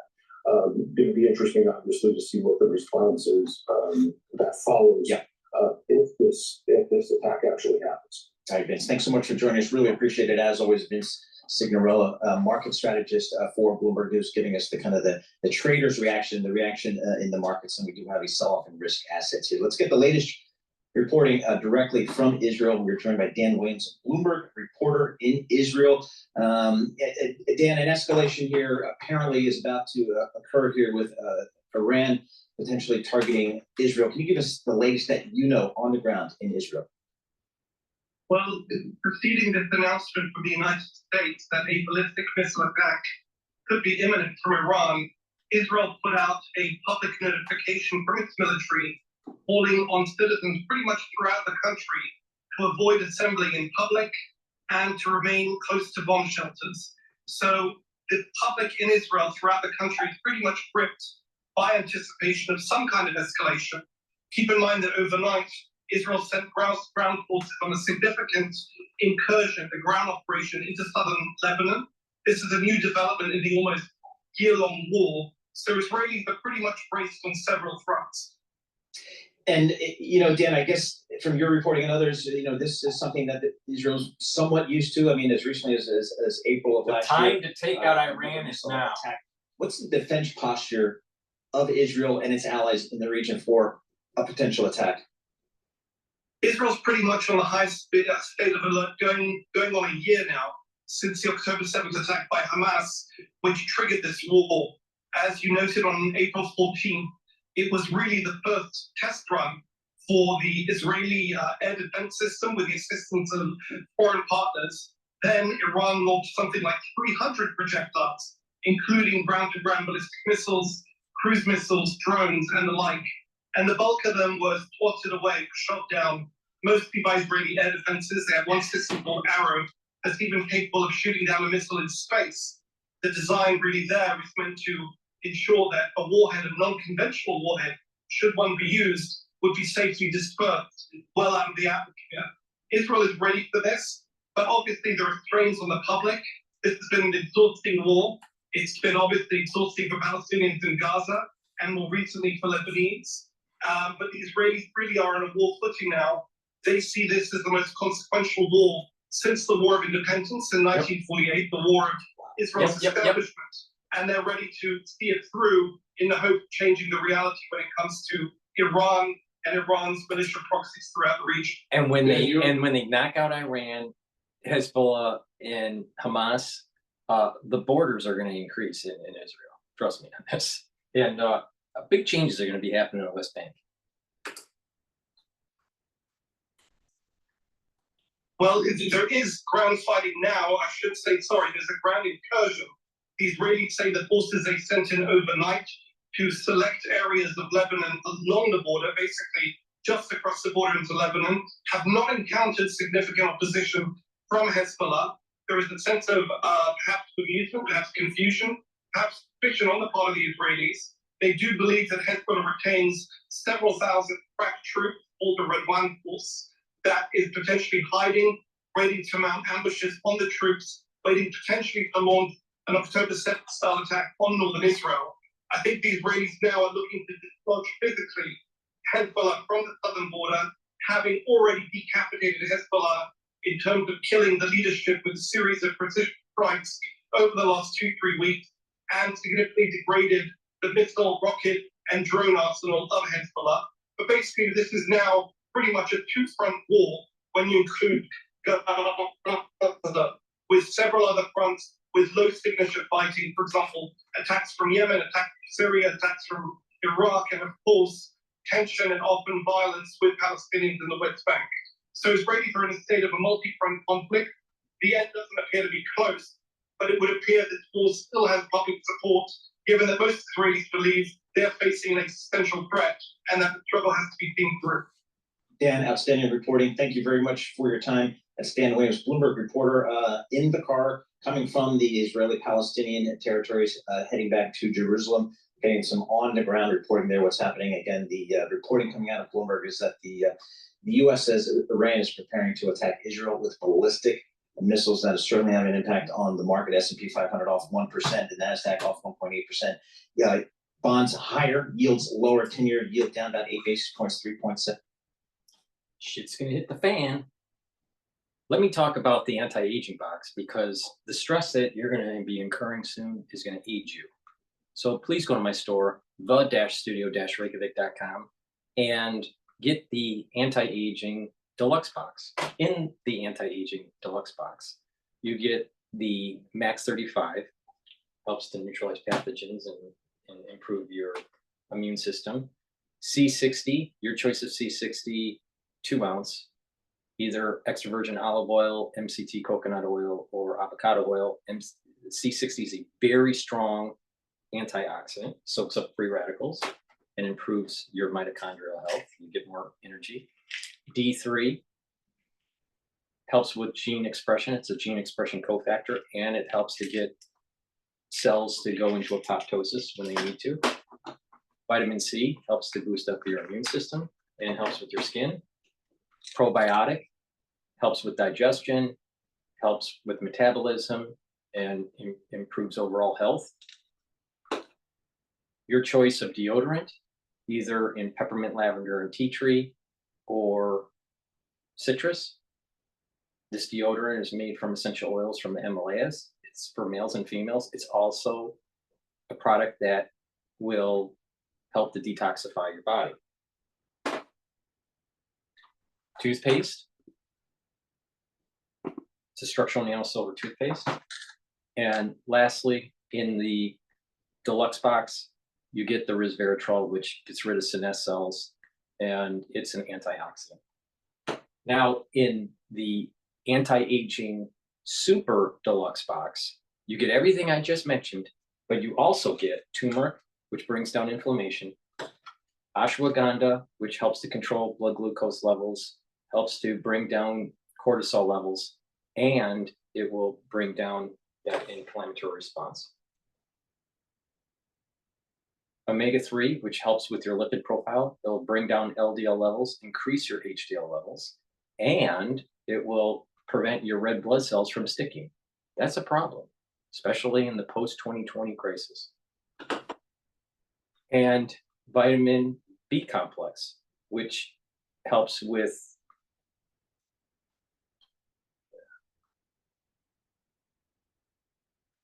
vitamin B complex, which helps with cellular metabolism. All right, so please go to my store, get the anti-aging boxes, either the beginner's box, the advanced box, the deluxe box, or the super deluxe box, which I just mentioned. You get a lot of products in the super deluxe box. You get the Max 35, and the C60, and the D3, and the deodorant, the toothpaste, right? You get vitamin C, and you get probiotic veggie caps, resveratrol, turmeric, ashwagandha, okay? Omega-3, B complex. You get a lot of really important items here. Now, the key to anti-aging is a three-pronged approach. Neutralize pathogens with structural nanosilvers, liquids and gels, bring down inflammation, and take strong antioxidants, soak up free radicals. And when you do that, you slow down the aging process and boost up your immune system. Take my advice or don't take my advice, but what I say works. Please go to my store, the-studio-reykjavik.com.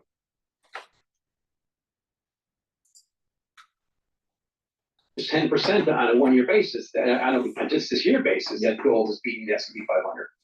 You mentioned that, so that's the supply side of the equation. On the demand side, so much hinges on China. You mentioned that earlier. What are the commodity markets telling you about just the economy in China?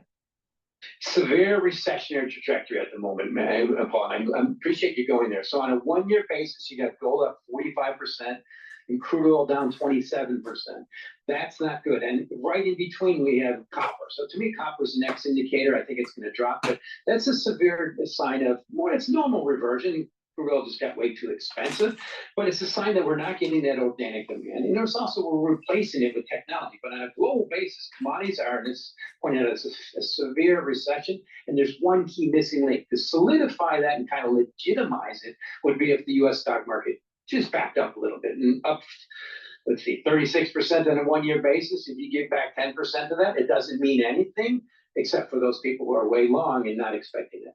Yeah, sorry. Very good. Mike McGlone, thank you so much. We appreciate that. Mike McGlone, he's the commodity strategist for Bloomberg Intelligence down there in Miami, giving us the latest. We're seeing some big movements in the commodity space, as we are across the broader markets. We'll have continuing coverage of breaking news coming out of the Mideast. Right now, let's go to John Tucker and get a little bit of a reset here at the Bloomberg Business. Okay, definitely risk off, Paul, in the financial markets as that geopolitical risk boils to the surface this morning. The White House, of course, as we've been telling you, says Iran preparing to attack Israel, expecting what they call an imminent missile attack.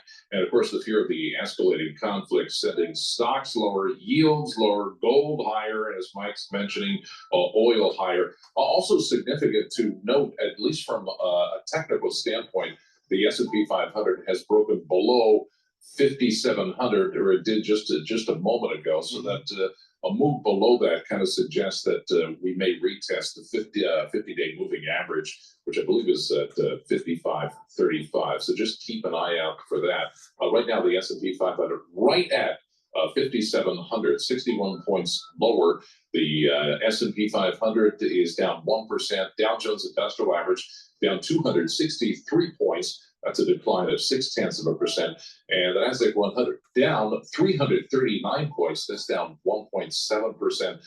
There's a 23% retracement support level on the small Fibonacci for this bull market at about 5,220. All right, that's a support level. Now, so it's trading at 5,700. So you got 5,700, and there's a support level for the S&P 500 at 5,220. Now, he was saying that there's also a support level based on the 50-day moving average at five. I think he said 5,550. But I look at Fib sequences, and there's a major support level at 5,220. There's also a psychological support level at 540.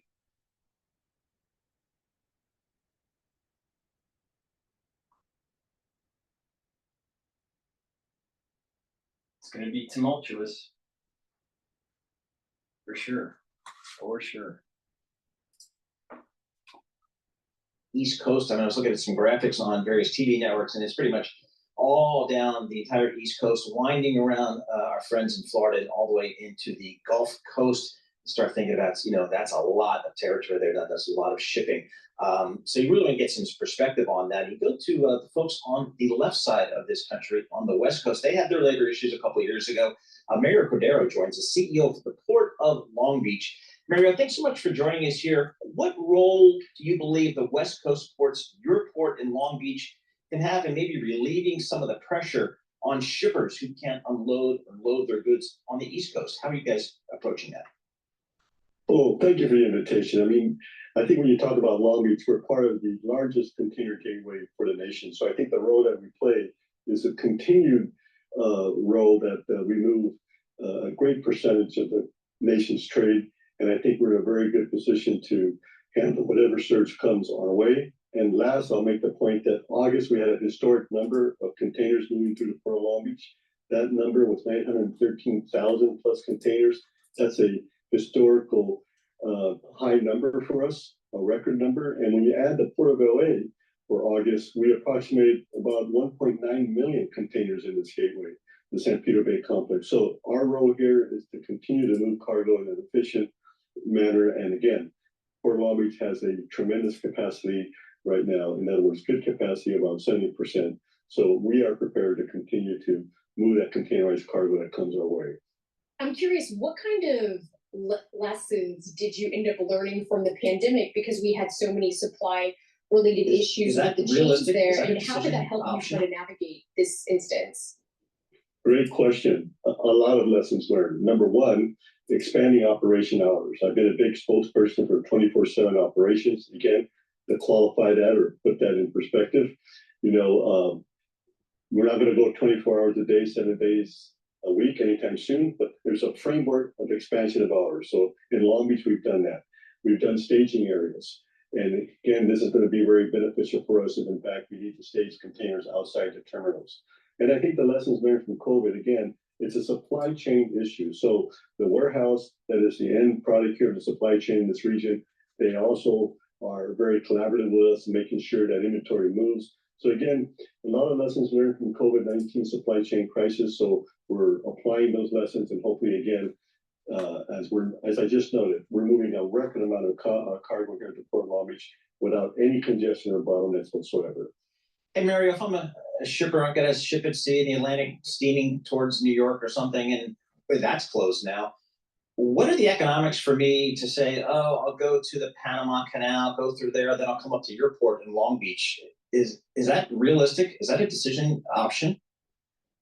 Well, I mean, that decision for the shipper is based on economics. So obviously, if they're going to come to the West Coast, I think that decision comes into play that for them, it's a reduced cost with regard to the option that potentially could happen. But in that regard, yes, there's increased transportation costs for sure. But I think, again, it's going to be a scenario in which we'll be able to manage that and move forward as we have in previous instances. We talked about COVID-19. But again, we have a lot of lessons learned from COVID-19. And one of them is we are prepared no matter where the options are in terms of cargo flow. We're going to be moving the cargo here. What other ports along the West Coast do you foresee field cargo that ends up getting rerouted? I'm sorry, repeat that question. So what other ports along the West Coast do you foresee other sort of field cargo end up getting rerouted at this point? Well, number one, Port of Los Angeles. Again, they're part of this gateway, the Port of Oakland in Northern California, and you also have the Port of Wainimi. So there's other ports in the West Coast here. And again, if you go to the Northwest, Port of Seattle and Tacoma.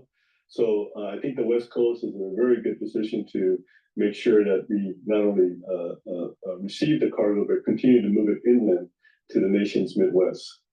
Mario, one of the topics that I guess the longshoremen and the shippers have is wages, of course, and presumably that'll work itself out. But the other one is automation and what that means for jobs. How do you guys talk to your longshoremen about the need for you guys to automate to remain competitive versus their need to preserve jobs? What's that discussion like these days? Well, I mean, you mentioned an issue here, automation, robotics has been a continued concern in all sectors of labor.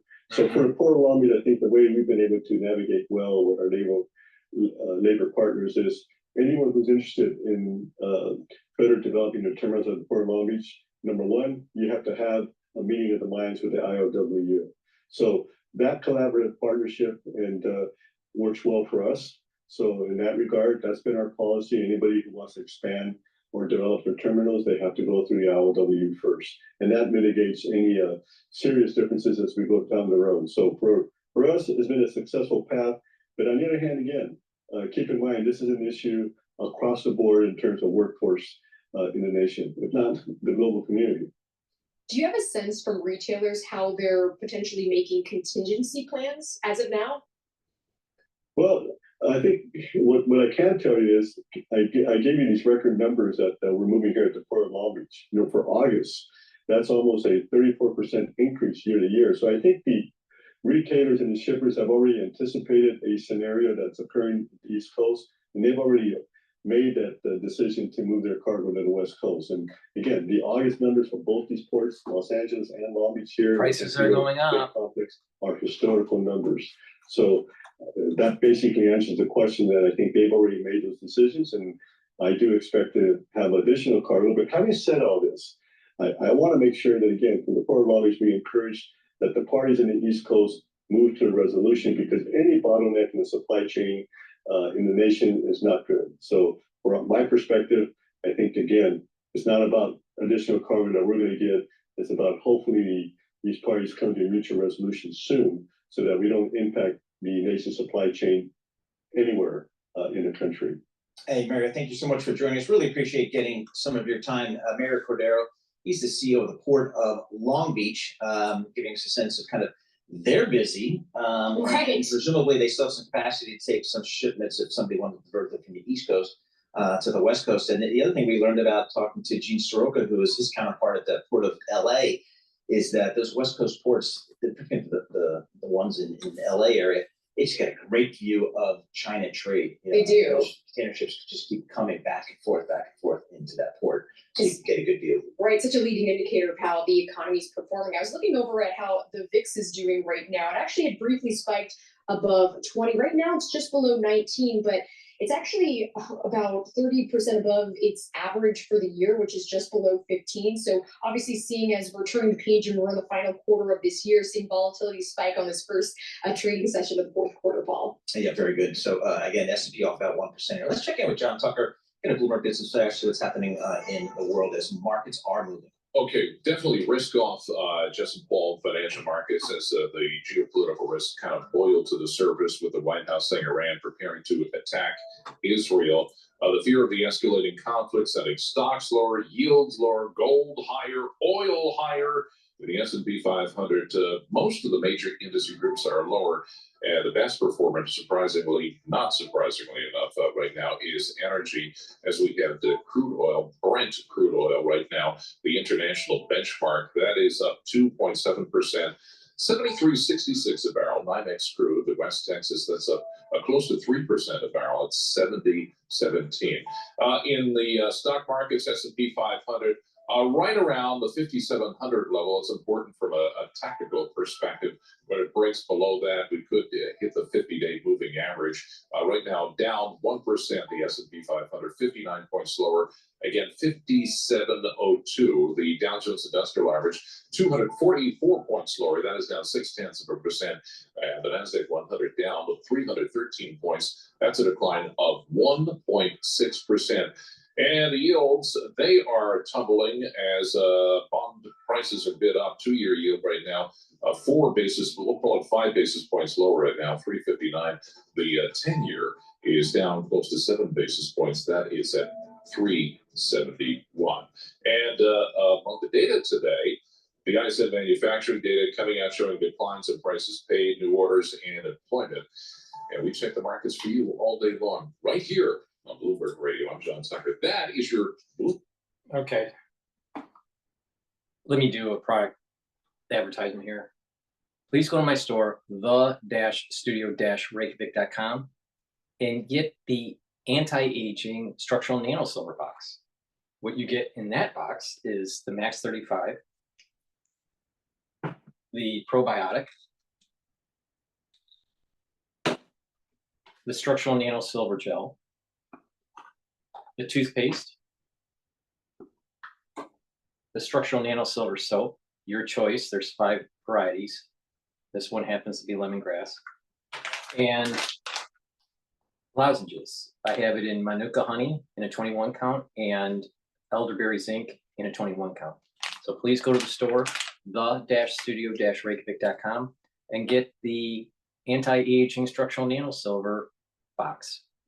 If you don't want to buy a anti-aging box, you can buy individual products instead. It's up to you.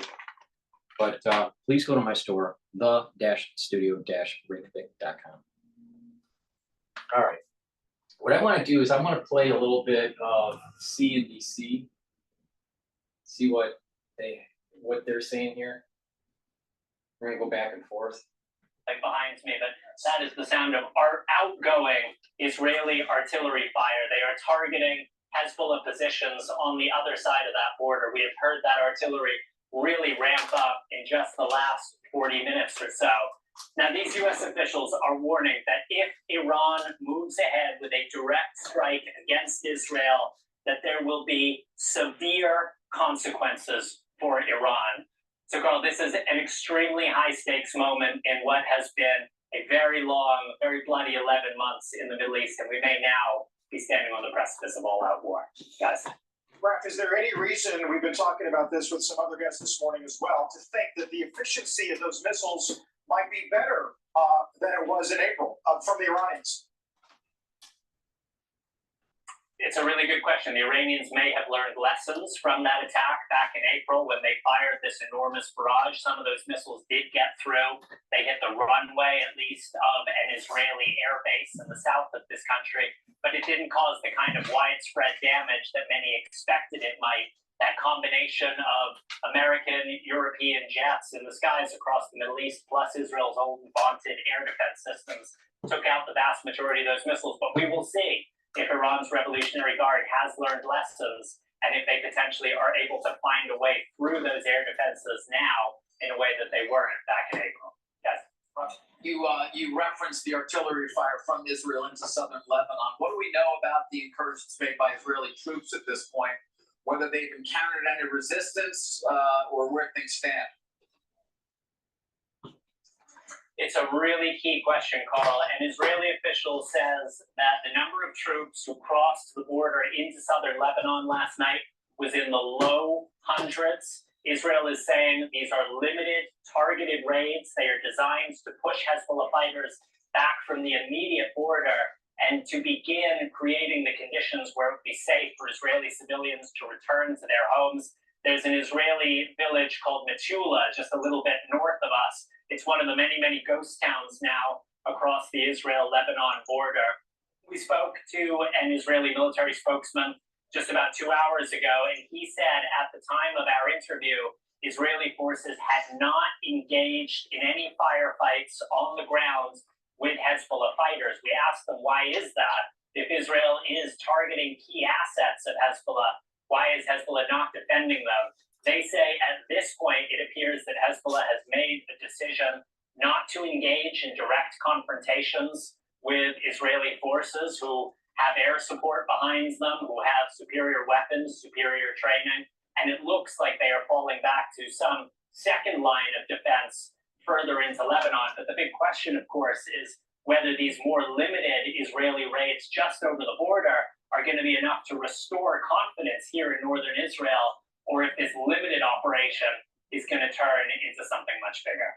Yes. What are the Israelis being told now? Are they sheltering, bomb shelters? So at this point, there are restrictions in certain parts of the country, including up here in the north. Those are restrictions on the number of people who can gather in one place. But the Israeli military spokesman says at this point, given that there are no detections of Iranian missiles in the air, they are not extending shelter-in-place warnings to Israelis all across the country. I can tell you the U.S. Embassy in Israel is instructing its employees to shelter in place at this time. That is a reflection of that warning coming from U.S. intelligence. Right now, we have a lot of very concerned people across this country, and they are waiting around their televisions, around their smartphones, to see what comes next, and they're waiting to see if more specific instructions come from the Israeli military. Okay. Meantime, we have had Putin, for example, weigh in on this rhetoric. We've had some European countries start to talk about evacuating their own citizens from Lebanon. I just wonder, Raf, your sense right now on other parties that might get involved, even rhetorically, and what that might mean for the conflict. Well, at this point, Carl, we have seen Iran's various proxies all joining in. Hezbollah, obviously the most prominent, Hamas in Gaza, but then the Houthis in Yemen, who have been firing towards central Israel. One of their missiles reaching the greater Tel Aviv area in recent days, Israel carrying out a very long-range airstrike against the Houthis in Yemen in response. And the deep, deep fear here in the region, but also in the White House, is that this spreads to become an all-out regional war. Guys. Thank you for that reporting. We are obviously keeping a close eye on the markets here as well, and we are seeing weakness, perhaps in part because of the concerns of geopolitical nature. We pointed out oil is up, the NASDAQ is down some 1.7%. All right. Please go to my store, the-studio-reykjavik.com. I have an anti-aging skin health beginner's box and advanced box. So in the beginner's box for the skin health, you get the collagen. You take this every day, you get a big scooper, you mix it with food, you can mix it with water or with milk, it's up to you. And you get a really good amino acid profile from this, okay? What collagen does is that it helps to build up stronger bones, improve your joints and your skin, all right?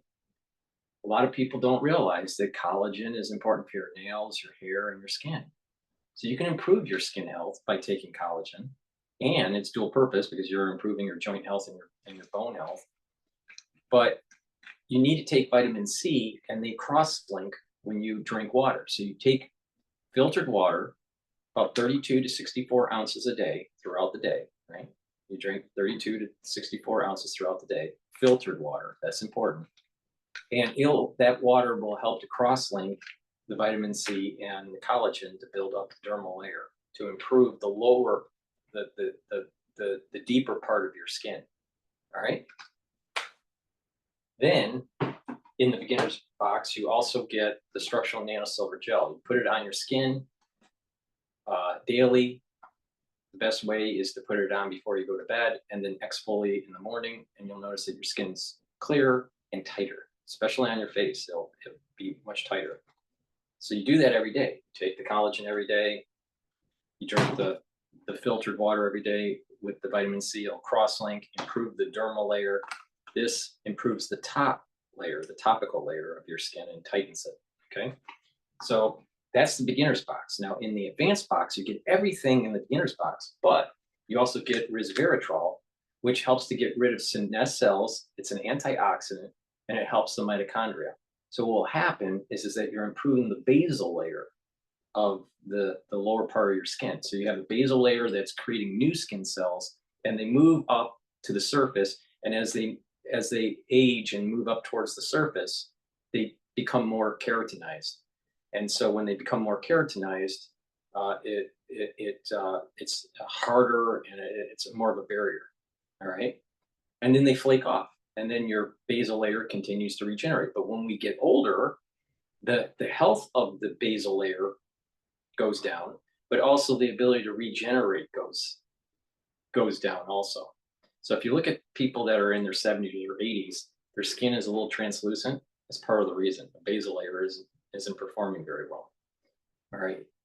While you look at someone that's young, and they're regenerating very quickly because their basal layer is very healthy. So you want to keep the health of your basal layer. So the whole key to the healthcare boxes that I have for the skin health boxes, is to improve the topical layer, with the gel to improve the middle layer with the vitamin C and the collagen. And you drink filtered water, all right, 32 ounces or 64 ounces. And that will improve the middle layer. And then you want to improve the basal layer with resveratrol and with C60. And you get your choice of extra virgin olive oil, MCT coconut oil, or avocado oil. C60 is a very strong antioxidant. It'll soak up those free radicals and improve the mitochondrial health in your basal layer. So when your cells are starting to divide again in the basal layer to make new skin cells, they're healthier, right? So it's really important. So in the beginner's box, you get the gel, right? You get the gel, you get the collagen, and you get the vitamin C. In the advanced box, you get everything in the beginner's box, but you also get the resveratrol to help to improve your basal layer and the C60 to help to improve your basal layer. That's really important. So you're hitting all the layers of your skin, and you'll notice that your skin is healthier. Now, it's important to drink that 32 to 64 ounces of filtered water in the process to get that cross-linking with the collagen and the vitamin C.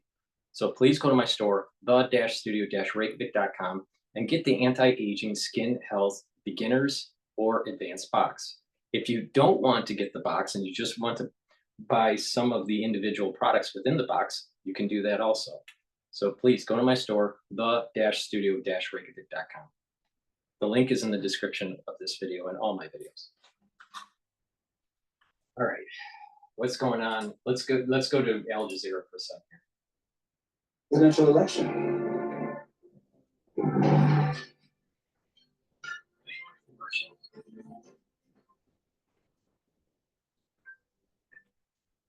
There are fears of imminent escalation in the Middle East. A senior U.S. official has warned that Iran is preparing a ballistic missile attack on Israel. The U.S. Embassy in Israel has ordered employees and their families to shelter in place until further notice. The warning comes as Israeli forces have struck a building in the Lebanese capital, Beirut. Overnight, attacks on the southern suburb of Beirut destroyed several residential buildings. Hezbollah says it launched missiles towards military outposts near Tel Aviv, which the Israeli military says were intercepted. And earlier, Israel said its troops crossed into southern Lebanon for what it was calling limited and targeted raids against the group. A Hezbollah spokesman denied the reports, but did say that the group is ready to confront Israeli forces. If true, it would be the first time Israel has had boots on the ground in Lebanon since the war in 2006. Al Jazeera's Dorsa Jabari joins us from the Lebanese capital. What's happening in Beirut, Dorsa? Well, sir, we're at the scene of one of the latest attacks that's been carried out by Israel. I'm just going to get out of the shot so my cameraman Ali can show you what is happening behind me. This appears to be yet another targeted assassination or attempted assassination. This was a strike on a residential building. It appears they hit a certain floor that they were aiming for, and the ones above and below it were just collateral damage. Now, we've been told by people at the scene that this happened just about an hour or so ago. And as you can see, the emergency personnel are still working through the rubble and trying to dig out what they can. And we have not seen a body come out as of yet, but that is what we are expecting. This building is located next to one of the main hospitals in this area of Beirut. It's called Zahra Hospital, and it's quite a large hospital facility. This building is also located a few kilometers away from the second airstrike that took place just before this one. And that building near us is also, we believe to be, according to Israel, a targeted assassination. What they say is targeted assassination, but clearly these buildings are residential buildings that they're hitting.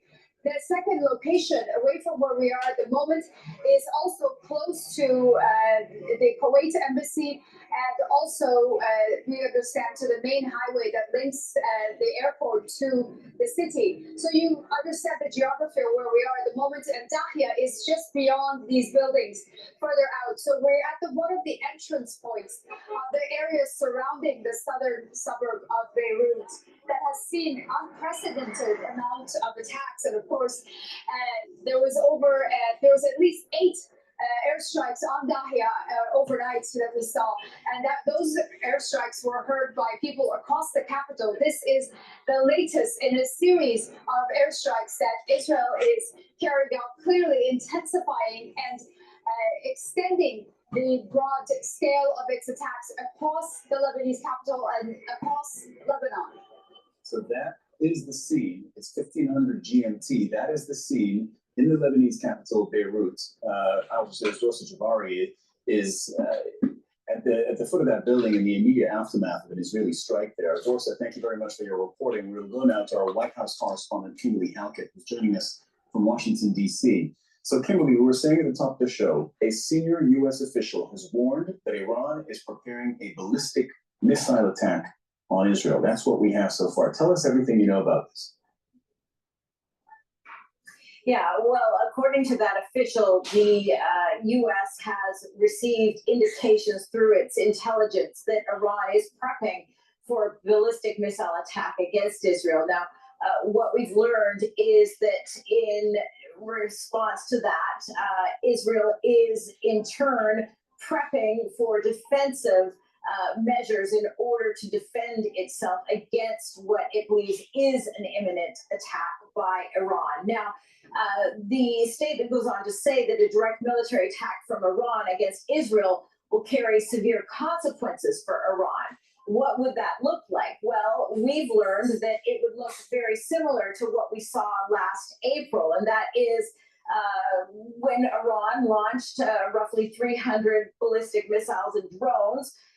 All of them were intercepted either by Israel or by the Allied forces in support of Israel. That included the United States. Now, we know, according to the Secretary of State, Antony Blinken, that the United States is tracking very closely all of the developments that are going on in the Middle East, coordinating with Israel. So this is being followed very closely. But again, what I can tell you is that there is this belief on the part of the United States, as recently as in the last few days, that despite the claims that are being made by Iran, that there is this feeling that there is not a desire by Iran to have a direct confrontation. In fact, National Security Council spokesman John Kirby said that they don't believe that Iran wants a direct fight. In fact, what they're saying is, given the bolstered force posture of the United States in the region, one that we should point out has been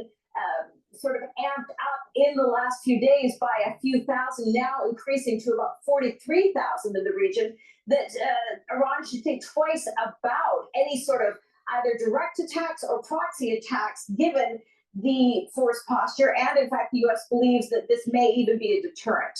Okay, Kimberly, I just want to ask you again, because this has the potential to be so important. How do we know this, right? Who's saying this? Rosh Hashanah is tomorrow in the morning. Rosh Hashanah is tomorrow in the evening, it starts, but in the morning, the next day, the shofar is blown. A major blessing is going to go on to the Jewish people in the soul root of Jacob. That means the individuals and the nations that have an affinity to the soul root of Jacob, which includes the United States. All right. That means that Esau is going to have no blessing at that moment in time. Now, Iran, Hezbollah, and Hamas represents Esau. Negative. Right now, the soul roots are together, positive and negative for Esau, but they're starting to split. And the negative part of Esau is this Iranian theocracy, Hezbollah, and Hamas. They're not going to be blessed. And that happens on October 3rd in the morning. All right? Iran's theocracy knows this. They know that metaphysically there's a switch that's taking place. Now, in the year, right now, August, September, October, August, September, October, November, December, January are the months that are powerful for Esau and weak for Jacob. But when you blow the shofar, it shuts down that system during the holiday and allows for a blessing to come down for the year. All right. But if you're not prepared to receive that blessing, you're going to get cursed. So these pacifists that are in the United States, you're not going to get that blessing when that comes down. So, but in a normal year, what happens is that Jacob is weak within these months all the way through January, and then in February, March, April, May, June, July, those are the months that Jacob is very strong. Now, with this blessing that's coming down on August 3rd, all right, there's going to be extreme power in Jacob in April. Now, remember what I said, 34 weeks from September 24th, 2024 will get you to the week of May 20th, 2025. So there's a blessing that comes down on October 3rd of this year to the soul root of Jacob. Then what happens is that window closes. All right, it's already set in stone what the year is going to be for blessing and curse. And you miss the boat if you're a pacifist. All right, and you're part of the soul root of Jacob. All right, then what happens is that there's going to be strife between Jacob and Esau for the year, for these months, right? All the way through January will be relatively strong, but somewhat weakened because of this blessing that's coming down because of the blowing of the shofar. All right. But right when February happens, Jacob's energy level radically changes and Esau's energy level will go down. All right. The week of May 20th, 34 weeks from September 24th, 2024, which I explained why this is important already earlier in the video. That's in the soul root of the power for Jacob. Something big is going to happen. All right. I can't tell you exactly what, but I'm telling you, there's something big that's going to happen. Now, I keep on thinking that it's tied to Asia, but it may be events that are happening in the Middle East that leads to Asia, or events that happen to Asia that leads to that cause some sort of perturbation in the Middle East. I'm not sure, but I feel it's global, and it's going to happen when the soul root of Jacob is strong. Now, the soul root of Jacob is its strongest in April, not in May, but it's still strong in May. So now you hear like, well, what's going on?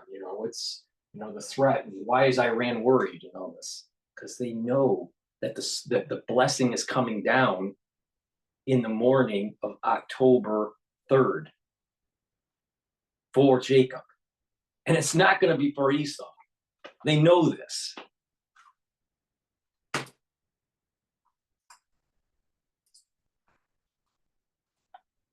And I know no evidence has been provided, but why? What information are they providing that makes this sound credible?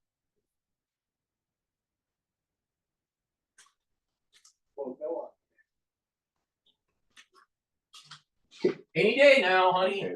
Hey, Kimberly, can you still hear me? This is Cyril in Doha. All right, it looks like Kimberly Alkett has lost us. We'll go back to her a little later. Let's bring in Hamda Salhout in Jordan's capital, Amman, because the Israeli government has banned Al Jazeera from reporting within Israel. Hamda, just so you know what we're watching, 500 down as 70 we're speaking, we have in the center of our screen the live shot of Beirut, so the southern, close to Dahieh, the southern suburb of Beirut. It's the seat of a building that has just recently been struck by Israel. We're also watching the Beirut cityscape, where we've seen so many strikes over the last few days from Israel over various targets. Let's go to what you have. Do you know anything about what we were discussing with Kimberly? This information that is being shared by a U.S. official that Iran could be preparing to attack Israel with a ballistic missile.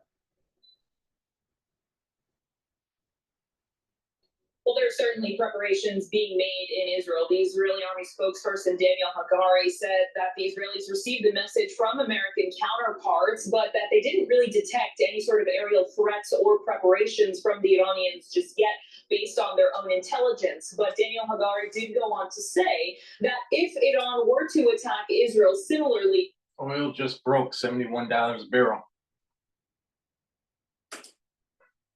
Your prices are going to go up.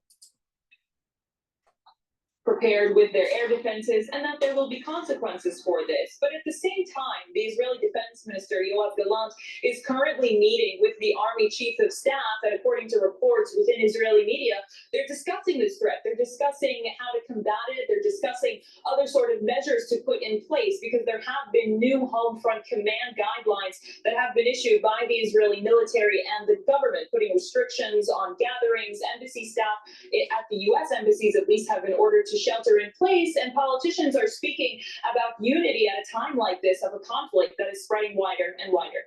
Hamda, what has the Israeli military been saying about what it's doing in Lebanon at the moment?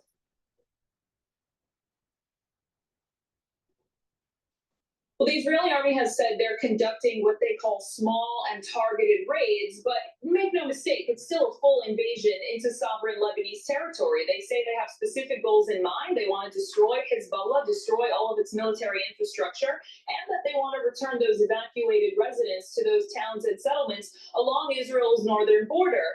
They've also been saying for weeks that they have a lot of tools in their arsenal that they haven't yet unleashed on Hezbollah, and a ground invasion was one of them. They say that it's not going to be so long. They're not going to push very deep into Lebanese territory. But of course, there hasn't really been any reports of face-to-face combat just yet. And it's still unknown exactly what the Israelis are going to be up against, because this is a different beast. This is not Gaza. This is not the occupied West Bank. This is Hezbollah in Lebanon. So there are concerns among the Israeli security sphere about what's to come next, but Israel says that it's important to invade on the ground in order to push Hezbollah away from the border. Hamda Salhout reporting from Amman, Jordan. Thank you very much for that. Imran Khan is in Hasbaya, southern Lebanon. So you're in the border communities, the frontline communities, one might say, really. Roughly, how far are you from the Israeli border, Imran, and what have you seen today?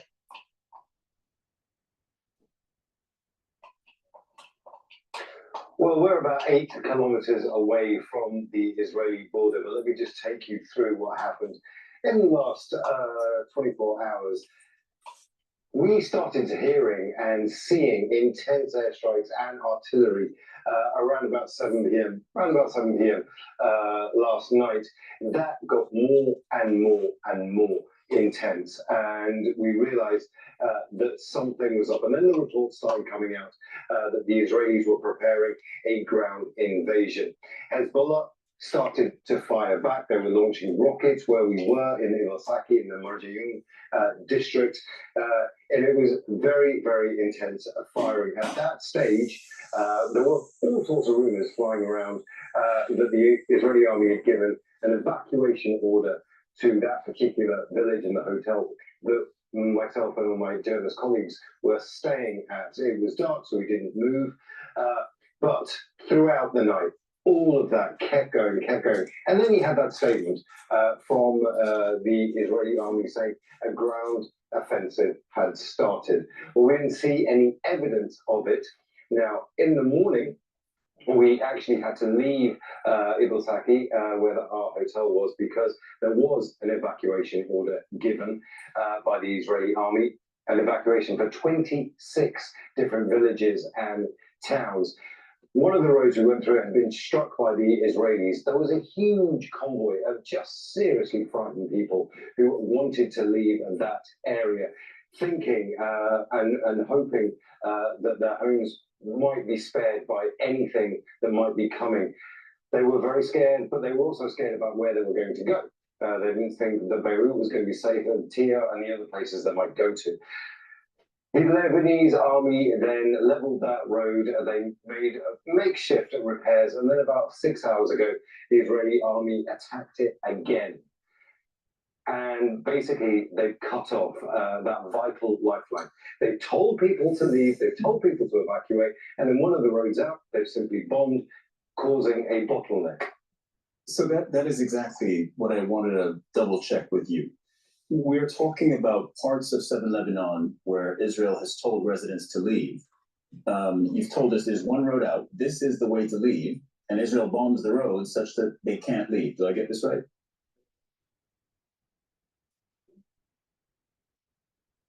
They bombed it twice. You got it completely right. I heard in one of your earlier reports that among the residents that you've spoken to, they keep referring to Gaza. Why?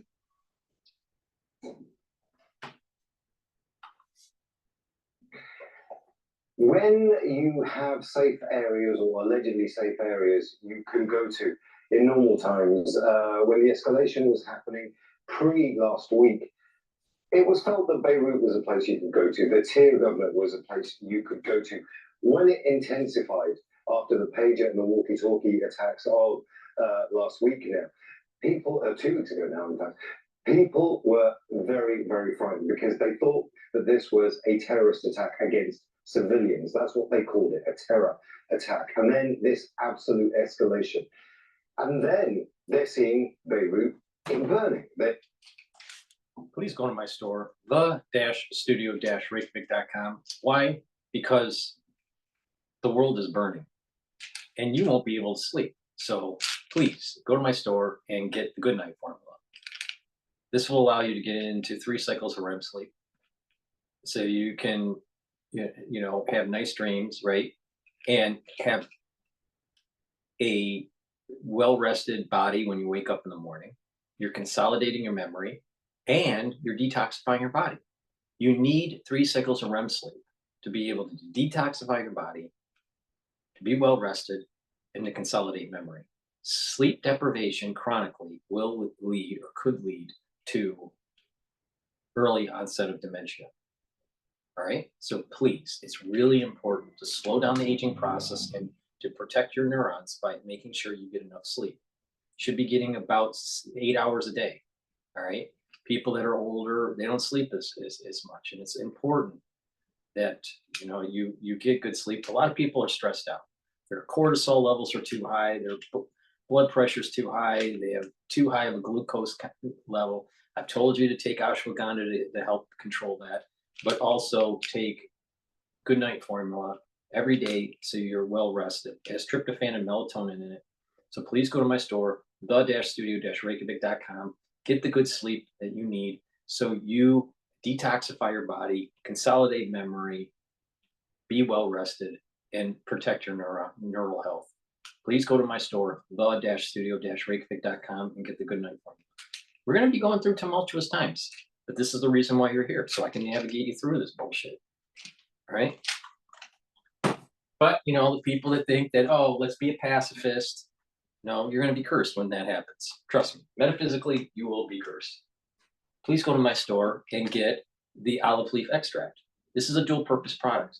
This will boost up your immune system and your cardiovascular system. How? It'll bring down inflammation. And by bringing down inflammation, your immune system will perform better. And, by the way, it will help to prevent the buildup of plaque because it's through inflammation. It's the very first cascade is the inflammation of the intima of your vascular system that starts that whole cascade of building up plaque. You don't want to do that. So please go to my store, the-studio-reykjavik.com, get the olive leaf extract to boost up your immune system and your cardiovascular system. It's a great way to supplement and get healthy. It's a dual purpose product. Take it every day. NAD+, very important to boost up your energy levels and to help heal your DNA damage. We have mechanisms in our cells to help to repair DNA damage. But when we get older, it's harder to repair because there's too many areas of damage. We need to take supplements to help the repair mechanism. So please go to my store, the-studio-reykjavik.com. Take the NAD+. It'll help to boost up your energy levels. It'll help to repair your DNA, and it will help to protect your neurons. So this is it'll help to improve your neural health.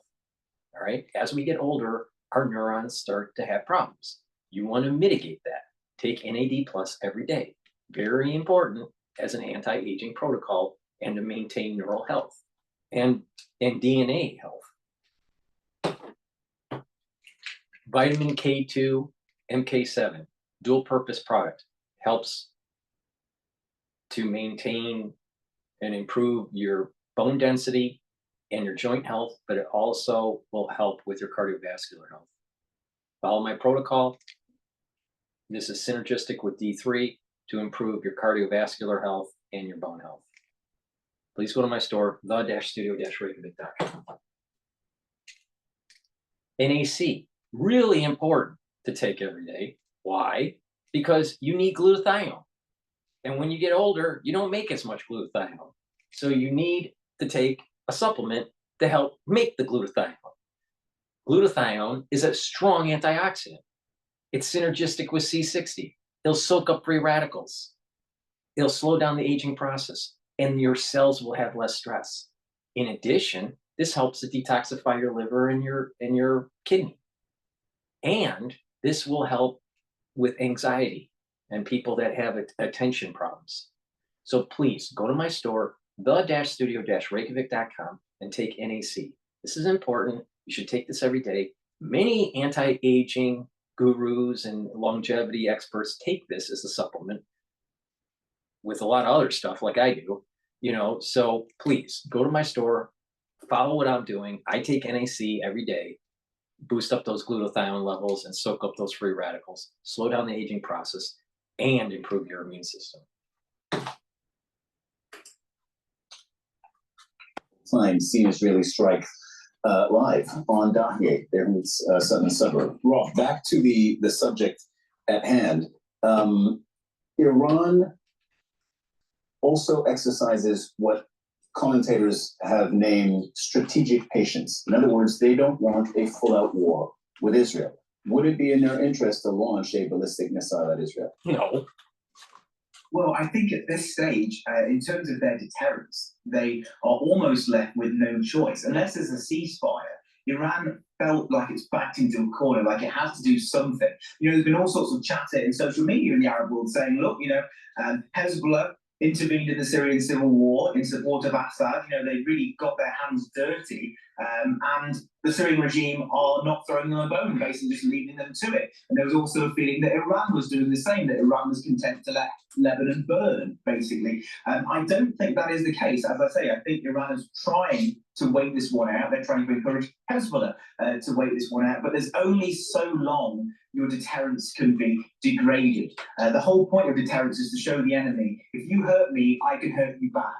And at this stage, it just wasn't looking like Iran could actually hurt Israel. It wasn't looking like Hezbollah could hurt Israel. So once you push someone so much into a corner, they're eventually going to respond, even if they don't want to. What lesson did we actually learn from April when Iran attacked Israel directly, sending several hundred missiles, rockets, I believe drones as well, at Israel, almost all of which were intercepted by the US and by Israel, of course, and by other countries, which helped protect Israel in that event. The reporting that came out in the days that followed that attack, after the initial sort of shock and awe, like, oh, this has happened, this is a first. The reporting that came out, all of it suggested Israel and the US pretty much knew what was coming. And there was a bit of a fear about that attack, to make it look one way, like this massive, large-scale attack from Iran against Israel, but really, to also make sure that Israel and the US would be able to intercept everything and it wouldn't push the region into war? Yeah, I don't buy the line that Iran didn't think any of those drones and missiles were going to get through. You know, we're talking about hundreds of missiles fired for the first time, a direct attack against Israel from Iran. I think what surprised Iran was the coalition that Israel had managed to assemble and call upon, for example, the British, the Royal Air Force, the US Air Force, to help shoot down many of those drones and missiles. The question is, will Israel still be able to rely on that? And I think that's very much an open question. Yes, the US is saying in public, we support Israel, we will make Iran pay for any escalation. But in private, the US is getting increasingly frustrated with Israel. It feels like they keep telling the Israelis to do one thing and the Israelis do another. So the question is, how long can we carry on with those policies? How long can Israel keep standing up to the US and saying, we're not going to do what we want, but we also expect you to defend us? That's the open question right now. Okay, Robert Geist-Pinfold, thank you so much. We'll speak to you again. You're a lecturer in peace and security at Durham University. Thanks for your time. Thank you. Israel's escalation in Lebanon has caused international condemnation. British Foreign Secretary David Lammy says that nobody wants to return to the years in which Israel found itself bogged down in a quagmire in Lebanon. He added that the price of a regional war in the Middle East would be, quote, huge. Spain's Foreign Minister, Jose Manuel Alvarez, says Israel's ground incursion should be halted to reach a ceasefire in Lebanon and Gaza. Remember what I said? The Ribby said, don't care about what the international community has to say because all they are is full of talk. Please go to my store, the-studio-reykjavik.com, and I have anti-Fauci boxes. You get the Max 35 in an anti-Fauci box.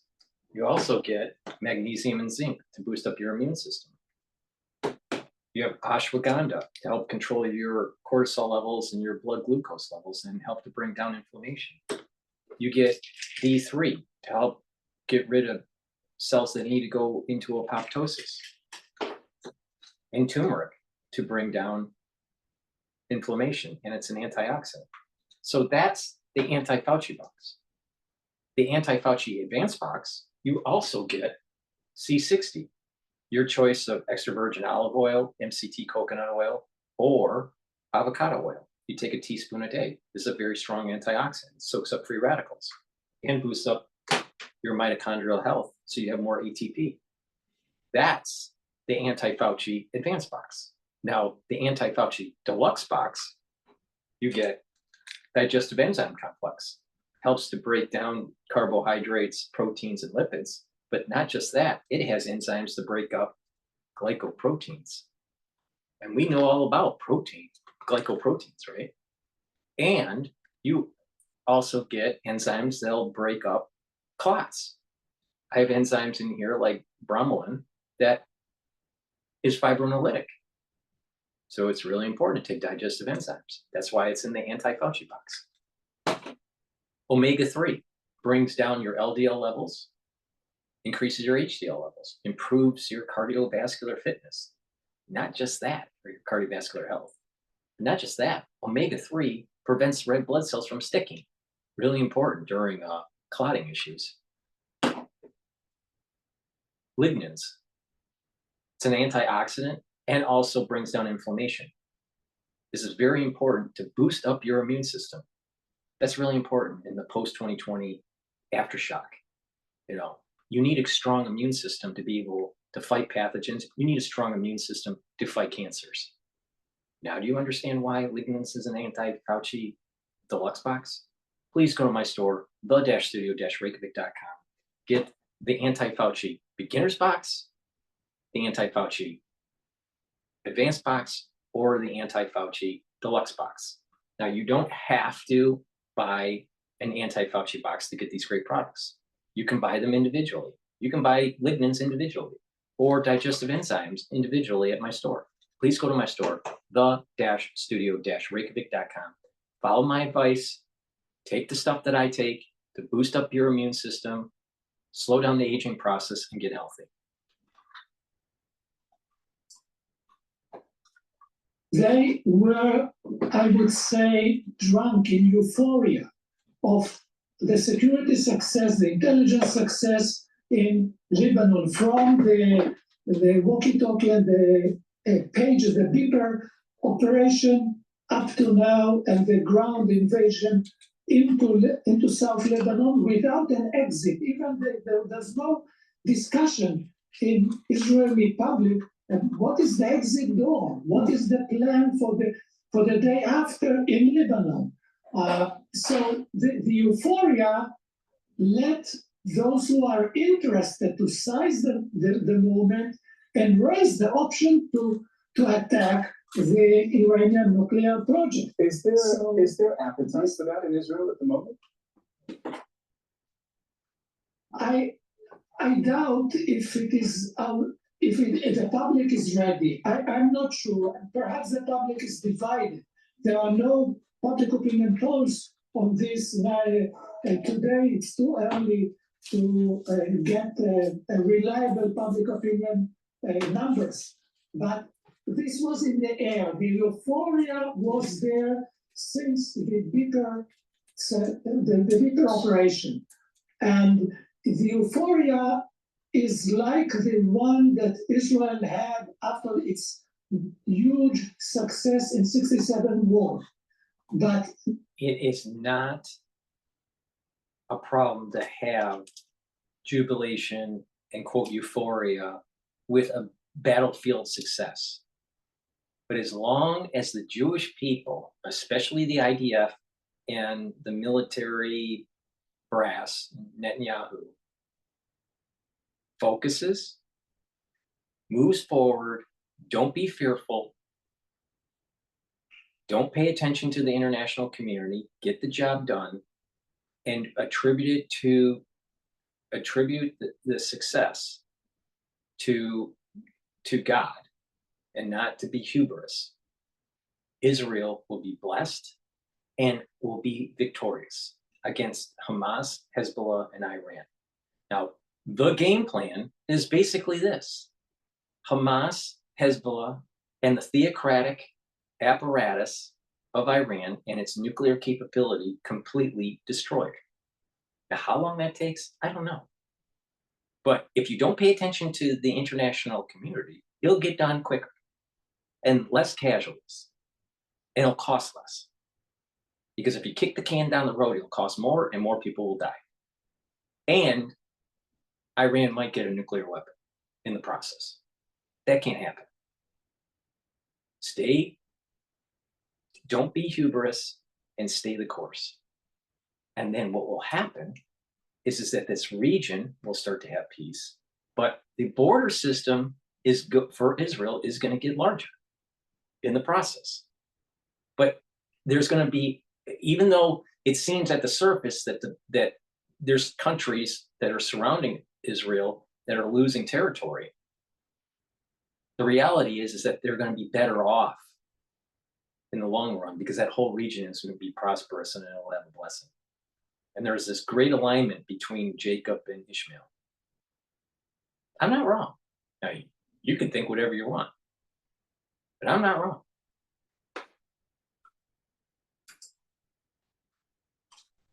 Now everything is turned upside down with a Hagari IDF information about the.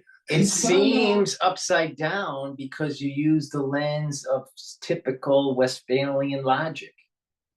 It seems upside down because you're not learning from the mistakes of the 1960s, the 1970s, the 1980s, the 1990s, the 2000s, the 2010s, and the 2020s.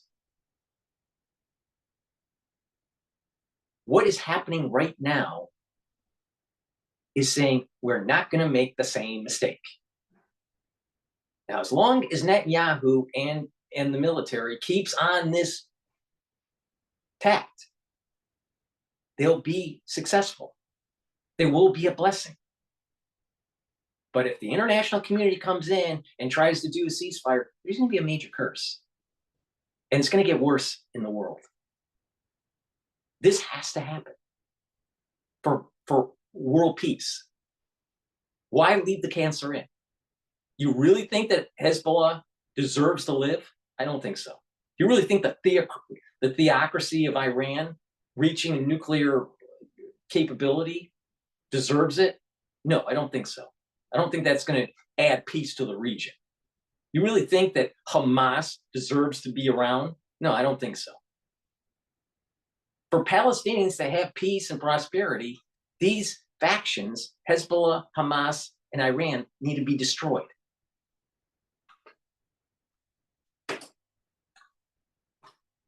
Preparation to invade into the Upper Galilee, into Israel. I don't know. I have many questions about Hagari's declaration. Yeah, we were asking the same questions.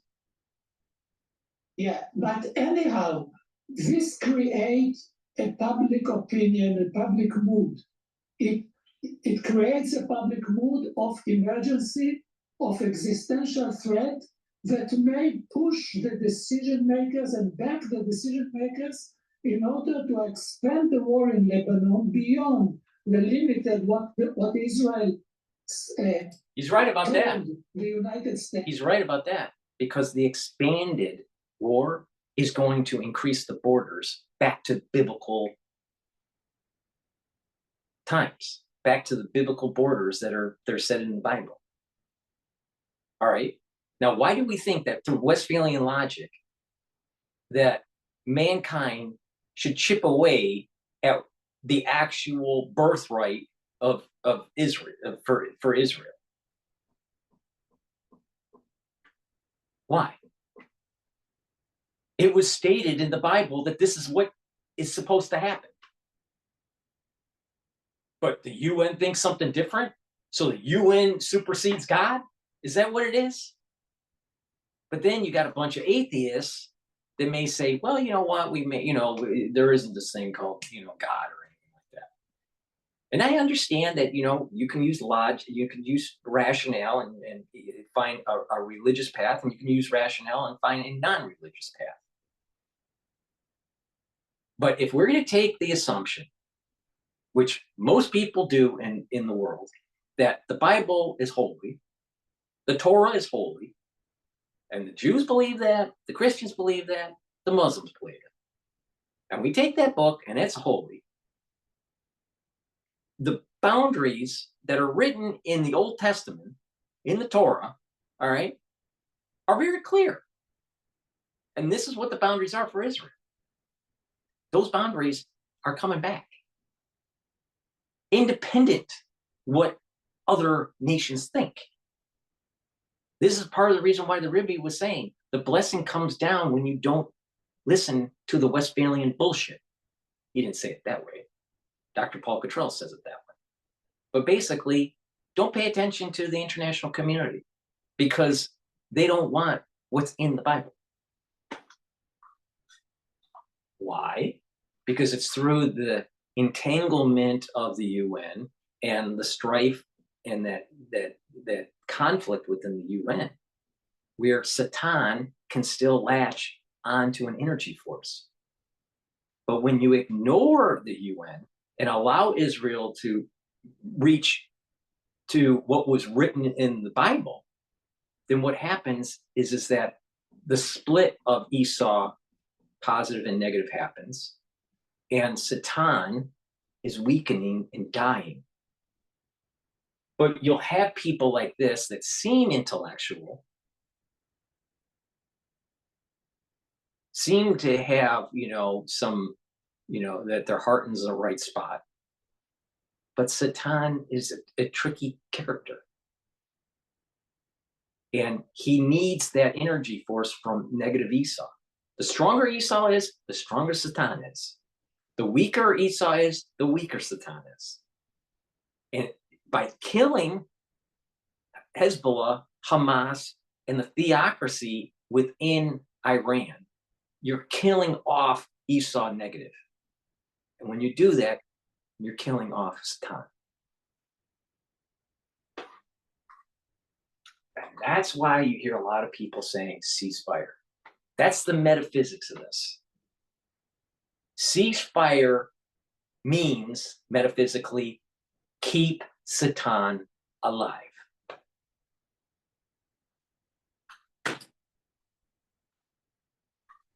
And also against Iran.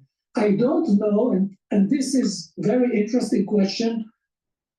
if the Americans put brakes on Israel and restrain any Israeli retaliation attack on Iran if Iran hits tonight Israel. Do Israelis know what the political and military leadership actually want to do in Lebanon?